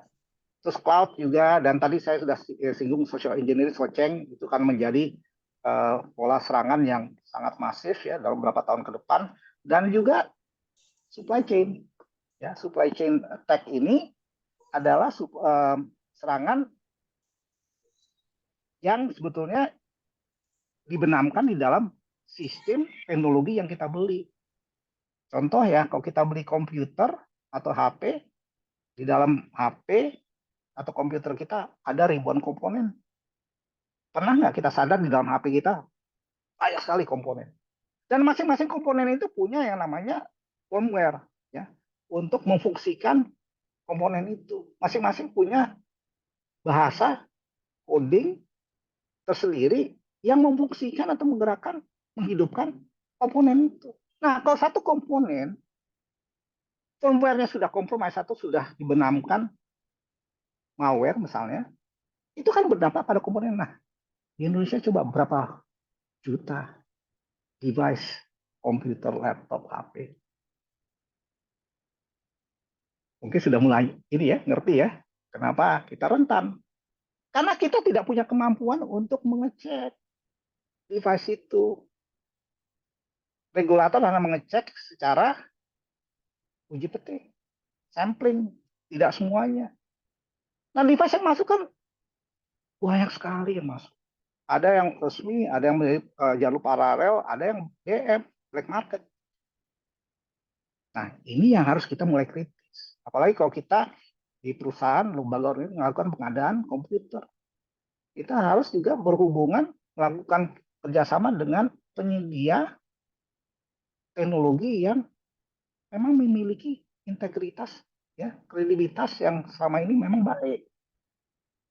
Tapi kan banyak pengadaan kita juga memang masih mengedepankan tanda kutip konsuisme. Nah, ini jadi masalah. Mohon maaf Pak Adi, Ya, waktu kita ini terbatas ini ya. sudah 16.42. Ah, Kalau bisa cepat supaya kita ada ya. waktu untuk tanya Oke. jawab, silakan. Baik, Mas Heri, terima kasih. Ya, jadi itu ya, ini saya forward aja. Terus juga yang jadi ancaman lain ini, teknologi-teknologi terbaru, ya, IoT, ya, terus macam-macam ini apa, cloud. Ini semua teknologi yang kita nggak, sebetulnya jujur kita nggak kenal, bukan kita ciptakan, ya, sehingga kelemahan-kelemahan kita nggak pernah tahu, ya. Nggak mungkin yang menjual akan menyampaikan kepada kita kerentanan yang ada. Ya, jadi kita harus sadar kita ini konsumen, kita beli teknologi, teknologinya nggak kita kuasai, kita nggak kuasai apa namanya simbol-simbol kelemahannya, ya kita pakai aja. Ya. Nah juga siapa yang bilang tadi saya udah bicara IoT ya, juga ini teknologi yang kita tidak ciptakan, ya, diproduksi pihak lain, tapi kelemahannya banyak. Dan siapa yang bilang yang namanya mobil listrik nggak ada kelemahan? Banyak, banyak sekali. Tapi saya berantem sama yang ya apa produksi mobil listrik karena saya nggak boleh menampilkan visual ini karena katanya barang mereka nggak laku dijual, ntar kok Pak Arli nyampaikan ada kelemahan. Tapi nggak apa-apa, ini kita forum ilmiah ya. Jadi nggak apa-apa. Nah, kalian juga sekarang lagi jadi pembicaraan hangat terkait dengan AI. AI itu kembali lagi ini teknologi yang baru, kita tidak tahu seluk beluknya, tapi kita pergunakan tanpa berpikir, ya. Nah, itu AI itu sebetulnya luas, ya. Nama AI itu banyak, bidangnya banyak, teknologi banyak. Tapi AI sungguhnya itu sangat mahal. Makanya sekarang kalau banyak AI beredar, kita pergunakan, ada yang gratis, ada yang kita bayar dengan berlangganan. Itu AI-nya siapa? Siapa yang buat? Isinya apa? Anda yakin itu aman dan nyaman untuk Anda pergunakan? Nah, silakan jawab sendiri. Ya. Terus juga bidangnya banyak AI. Ya. Ada tadi saya udah apa generative AI, ya. Terus apa namanya machine learning, NLP, macam-macam. Apa kita ngerti semua ini? Saya jujur ya, saya juga baru belajar. Tapi kalau lihat ini, wah, ini asing, masih banyak yang baru ya, banyak belum proven konsepnya. Artinya kita sudah secara prematur menggunakan teknologi yang belum terbukti. Ya. Nah ini kritis kita harus kita kedepankan di dalam menggunakan teknologi. Ya. Terus juga modelnya tadi sudah saya ceritakan ada macam-macam, yaitu ada generatif ya dan beragam, masing-masing punya fungsi yang berbeda. Terus juga perencanaan kita harus punya, dalam menggunakan AI kita harus melakukan perencanaan yang sangat substantif ya. Manfaat, resikonya juga kita harus tahu. Nah sekarang semua ini gimana sih? Ini persoalan sekarang gimana kita ngatasi? Nah ini yang saya jarang dukung kedepankan. Kita sebenarnya harus mengedepankan literasi. Ya, literasi antara lain unsurnya itu apa? Membangun budaya digital. Ya, ini kita nggak punya. Kita dalam proses membangun, karena apa? Nggak pernah ada yang ngajarin dari awal. Teknologi kita pakai, kita adopt tanpa perencanaan. Karena device ini kita konsumen, kita beli, orang jual, kita pakai. Ya. Padahal budaya digital perlu untuk apa? Untuk menciptakan kondisi penggunaan teknologi ini biar kita juga merasa aman, nyaman, dan sustainable berkelanjutan. Ya. Kalau ini tidak bisa diciptakan ekosistemnya, ya, sulit. Ya. Nah, kedua juga hal lain juga agar semua pihak yang menggunakan teknologi itu punya akuntabilitas. Ya. Nah, di samping itu kita bilang kok kita ingin melakukan transformasi digital, kita juga harus tahu 11 parameter ini. Ya, harus ada perencanaan, ya, kita harus lihat infrastruktur kita, apa yang sudah kita punya, apa yang harus kita perbarui, dan ada satu yang penting yang jarang orang lihat ya, itu terkait dengan manajemen krisis. Dalam beberapa insiden yang sudah terjadi, ada panduan manajemen krisis, tidak pernah disimulasikan, tidak pernah dipraktekkan, jika terjadi insiden kelabakan. Ini tipikal. Ya, saya udah lihat beberapa kali ya, kebetulan saya juga bantu mengatasi masalah krisisnya, tapi saya lihat tidak ada yang siap. Ya. Terlalu canggih memikirkan teknologinya, tapi kita lupa hal yang sangat prinsipil dan simple. Ya, bagaimana menghadapi insiden. Ya. Terus juga ke depan teknologi akan tetap berkembang sangat pesat ya, dalam beberapa tahun ini tetap akan didominasi oleh artificial intelligence atau kecerdasan buatan. Itu kan masif sekali pengembangannya ya, robotik, terus perang cyber juga, teknologi perang cyber itu akan berkembang. Nah ini peta industrinya yang berkembang ini, ekosistemnya orang akan investasi pengembangan teknologi di bidang ini ke depan. Yang kedua juga semua ini yang tadi saya sampaikan dari awal sampai akhir ya, tahap ini nggak akan mungkin bisa berfungsi dengan baik tanpa ada basis kepemimpinan yang solid dan paham tentang resiko. Nggak mungkin kita bisa menjalankan transformasi digital tanpa memiliki leadership ya yang paham konstelasi, punya kemampuan antisipatif melihat teknologi. Ya. Dan ini juga tadi saya sudah sebut manajemen krisis, ini penting kita tahu full-nya.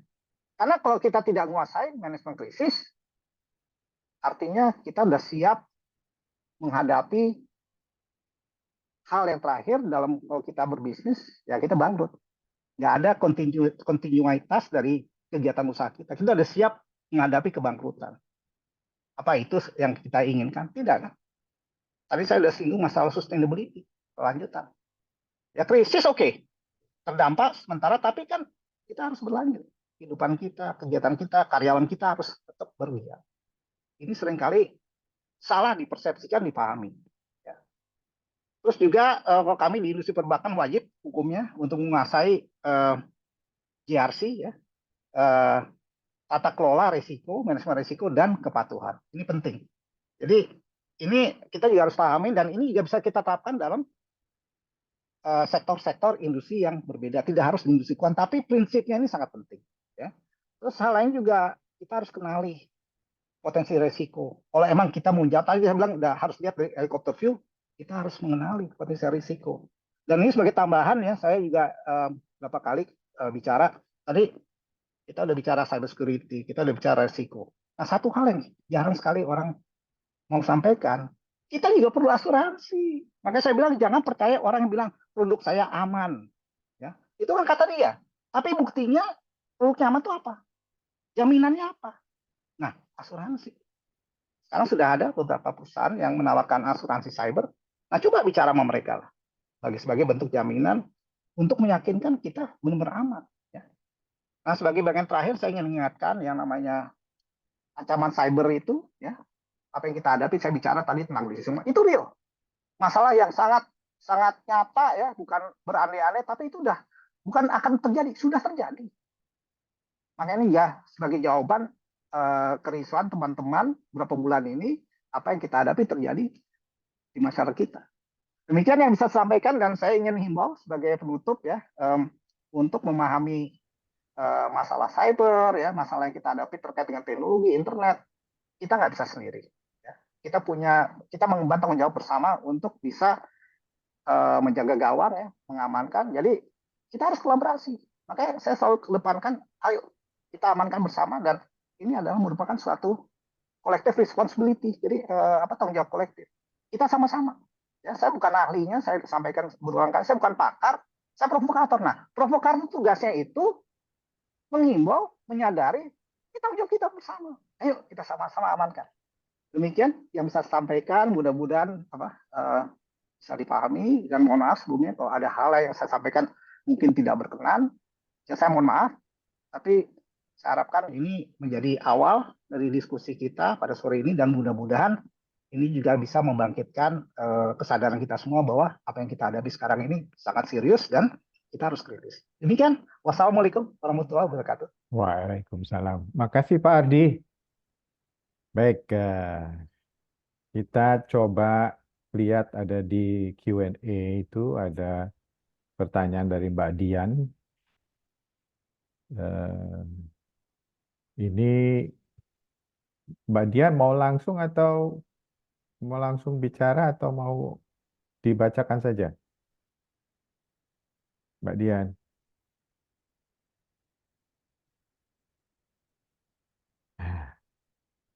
Mbak Dian bisa silakan. Oke, kalau gitu saya bacakan saja. Baik. Oke, ini Mbak Dian ada dua pertanyaan ya. Yang pertama itu tentang trustworthiness, bagaimana ukurannya? Karena budaya Indonesia, ijazah atau sertifikat lebih penting daripada pengalaman. Untuk apply pekerjaan aja butuh sertifikat atau ijazah. Bagaimana memperbaikinya? Itu pertanyaan pertama. Yang kedua, bagaimana juga dengan perlindungan, masih ada kaitannya ini. Bagaimana dengan perlindungan data pribadi? Bagaimana melindungi KTP online yang sekarang sedang disosialisasikan dan sudah banyak orang ber-KTP online? Amankah? Seperti itu. Silakan, Pak Ardi. Baik, terima kasih Mbak Dian. Pertanyaan bagus ya. Jadi memang trustworthiness jadi isu besar ya. Saya ya karena saya juga banyak berhubungan dengan human capital ya. Jadi saya punya karyawan di kantor sangat besar ya. Saya punya 75.000 karyawan di kantor. Dan teman-teman di bagian SDM saya, HR ya, human capital, saya selalu katakan, kalau di IT, kita bicara cyber ya, kita bicara bagian pengamanan sistem jaringan ya. Saya perlu orang yang bisa dipercaya. Nah, saya ditanyakan gimana sih mengukur orang yang bisa dipercaya itu seperti apa? Saya bilang jangan lihat ijazahnya, ya, jangan lihat ijazahnya, jangan lihat kertas, jangan lihat sertifikasinya, tapi dua hal yang harus dilihat. Jam terbang, pengalamannya, kita lihat orang kerja itu dalam satu tempat berapa lama. Di situ saya bisa ukur, ini orang serius nggak kerja di bidangnya. Oh cuma 1 tahun, besok pindah lagi ya setahun, 6 bulan. Dia kan bukan nyari kerja, dia nyari duit. Nah di situ udah menjadi ukuran. Artinya apa? Ini orang motivasinya cari duit yang lebih gede. Ya. Nah hal lain juga kita perlu lihat, dia boleh bicara macam-macamnya. Oh, saya hebat, saya punya ijazah ini, saya punya S3, S2, biar kayak apa. Saya nggak peduli. Paling orangnya duduk, undang di meeting, duduk di ujung meja, saya pengen lihat orangnya. Nah ini perlu skill set ya, skill set yang bukan setahun 2 tahun untuk bisa melihat orang ini bisa dipercaya nggak. Kenapa? Kalau di cyber itu kita kasih kepercayaan pada orang. Kalau orangnya salah, fatal buat kita. Dia bisa jadi ancaman dari dalam, yang kita bilang insider. Dia bisa menjadi kawan, bisa menjadi musuh dalam selimut. Makanya ini menjadi ukuran trustworthiness. Jadi 2, jam terbang, sana panggil orang, saya pengen lihat mukanya. Tidak semua orang punya skill set seperti itu. Ya. Makanya saya bilang apa namanya, saya bukan ahlinya ya, cuman ini pengalaman aja. Kalau kita nyari orang ya harus seperti itu. Ijazah tuh nomor dua buat saya. Tapi ijazah dibilang saya pernah kerja, saya mau lihat jam terbangnya seperti apa. Nah itu sekarang jadi ukuran, apalagi sekarang Pak Menteri apa, Pak Menteri siapa? Menteri Dignas ya, sudah mengeluarkan statement. Sekarang untuk mendapatkan ijazah strata nggak perlu ada skripsi. Nah ukurannya gimana tuh? Saya mencari karyawan, karyawan ternyata nggak apa punya ijazah, tapi karya tulisnya apa saya nggak tahu. Gimana tuh ngukurnya? Ya cuma dua akhirnya saya lihat orang kerja, dia punya jam terbang nggak punya pengalaman ya susah dok. Saya ngukurnya gimana nggak punya pengalaman, nggak punya jam terbang. Terus apa lagi yang sisanya? Ya trustworthiness, bisa nggak? Orang belum tentu punya ijazah, ya itu tidak saya terima. Tapi saya lihat orangnya. Pada akhirnya itu yang jadi ukuran. Orang tidak memiliki skill set, tapi dia punya dipercaya. Kita kasih kesempatan. Kita kasih kesempatan. Tapi kesempatan tentunya ada pembatasan. Ya, tapi kita harus juga punya sense of commitment, responsibility pada masyarakat.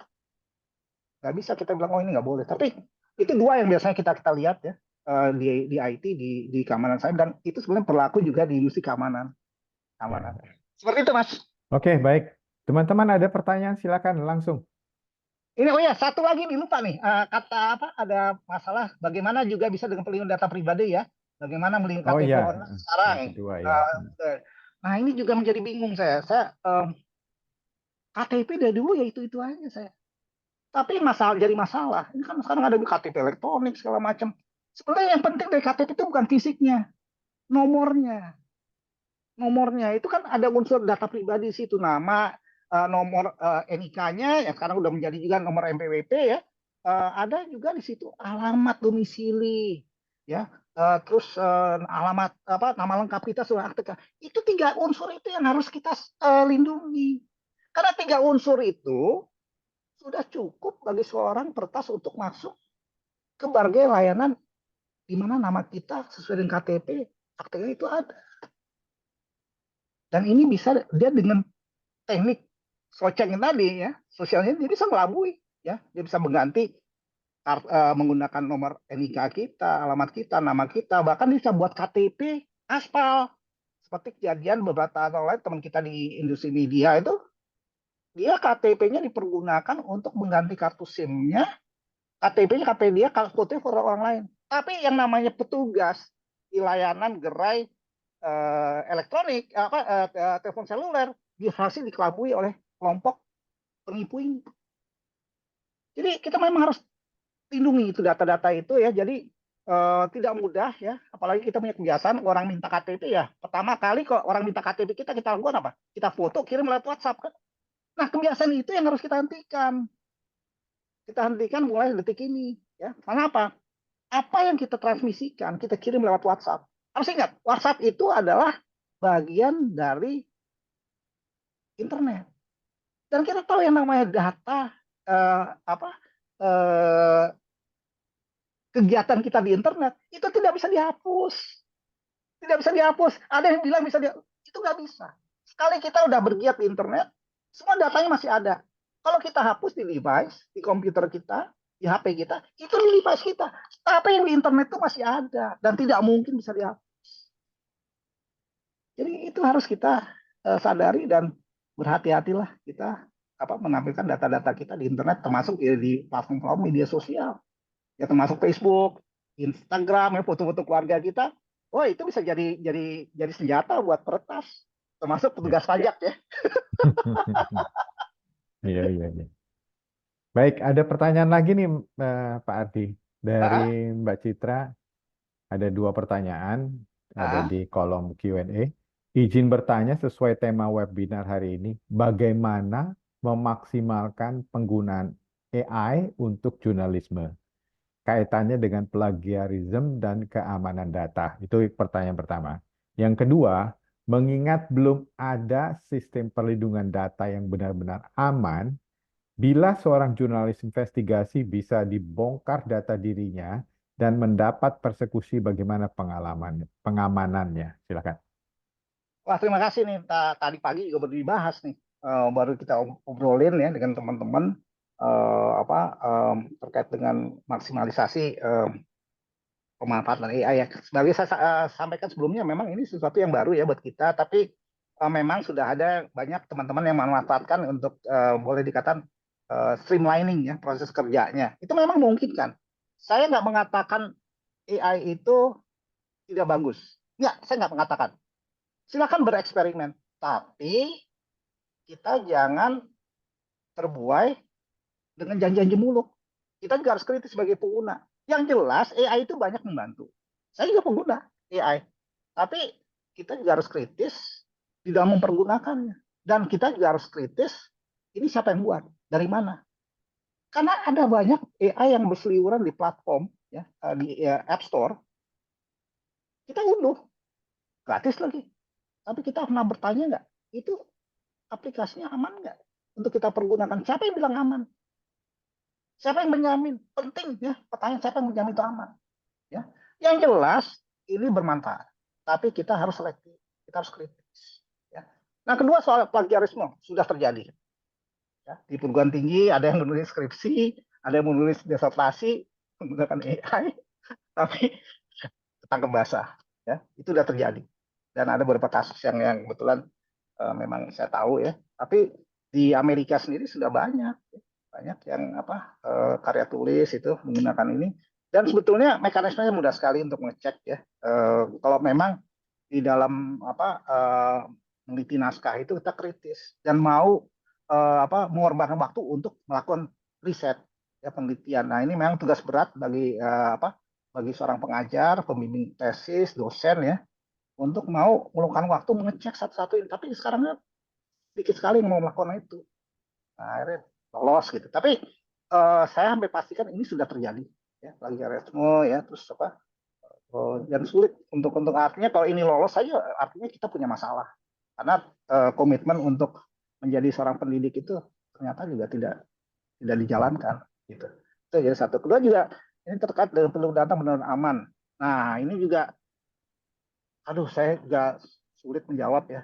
Tidak ada tapi kita memang kembali ke akal sehat ya, common sense kita ya itu saya bilang kalau ada orang minta KTP kita apa iya kita foto langsung kirim. Nah, itu harus kita gantikan ya biasanya kayak gitu karena kita harus sadar yang namanya apa yang kita lakukan di internet atau kita beri itu pasti ada jejak digitalnya, nggak mungkin kita hapus sedemikian rupa, nggak bisa, pasti ada, pasti ketemu, apalagi ada AI bisa ketemu itu jejak digitalnya karena dengan mudah lebih cepat lagi. Jadi Ya, ya. itu yang kita harus sadar ya Nah, inilah forum ini sore ini mungkin bisa menjadi forum pembelajaran buat kita semua ya. Mudah-mudahan saya takut juga mendengar kok ada yang jadi korban kejahatan. Saya takut juga karena saya merasa saya kayaknya nggak kasih informasinya gitu. Tapi mudah-mudahan jangan. Ya. Nah, ini ada pertanyaan lagi ya Mas Ya, Heri ya. pertanyaan lagi nih dari Chris. Jika pusatnya adalah internet, bagaimana cara kita melindungi data kita? Adakah cara untuk mencegah atau melindungi? Uh, Nah, ini susah juga karena kita tanpa sadar secara refleks kadang-kadang ya kita semua ketik aja di ini ya. Hmm. Apalagi kalau kayak saya nih punya kebiasaan lagi kerja komputer pasti online. Iya. Nah, saya kan nggak tahu ini siapa yang mau ini. Tapi salah satu yang bisa kita lakukan ya. Tapi ini sedikit loh. Kita harus berkorban ya secara finansial atau invest ya. Kalau emang kita punya kelebihan rezeki gitu ya. Mungkin kita harus berlangganan sistem-sistem security untuk internet yang berbayar. Ya. Karena kembali lagi harus saya ingatkan ya, mau aman ya nggak ada yang gratis. Mau aman tuh kita harus berkorban, investasi. Karena apa? Kita ingat ya, sederhananya apa? Kita di rumah di RT kan bayar iuran keamanan. Kan? Itu aja sederhananya. Apa iya ada orang yang bisa menjamin rumah kita aman kalau nggak kita bayar iuran? Ya, saya nggak tahu deh. Mau coba silakan. Tapi yang jelas kita mau aman ya ada biayanya kalau mau aman. Kalau kita hanya mengandalkan pengamanan yang gratis ya ala kadarnya. Mungkin itu yang bisa saya sampaikan Pak Kris ya. Ya, Yang jelas kita memang ya harus banyak berkorban lah. ya, ya, Kalau ya. Baik, waktu kita ini sudah lewat 5 menit, pukul 17:05. Kita tanya dulu apakah masih ada pertanyaan dari teman-teman. Silakan, karena tadi kita mulainya akan agak terlambat 10 menit. Ya. Silakan teman-teman kalau ada pertanyaan, ayo langsung angkat tangan. Ada? Tidak ada.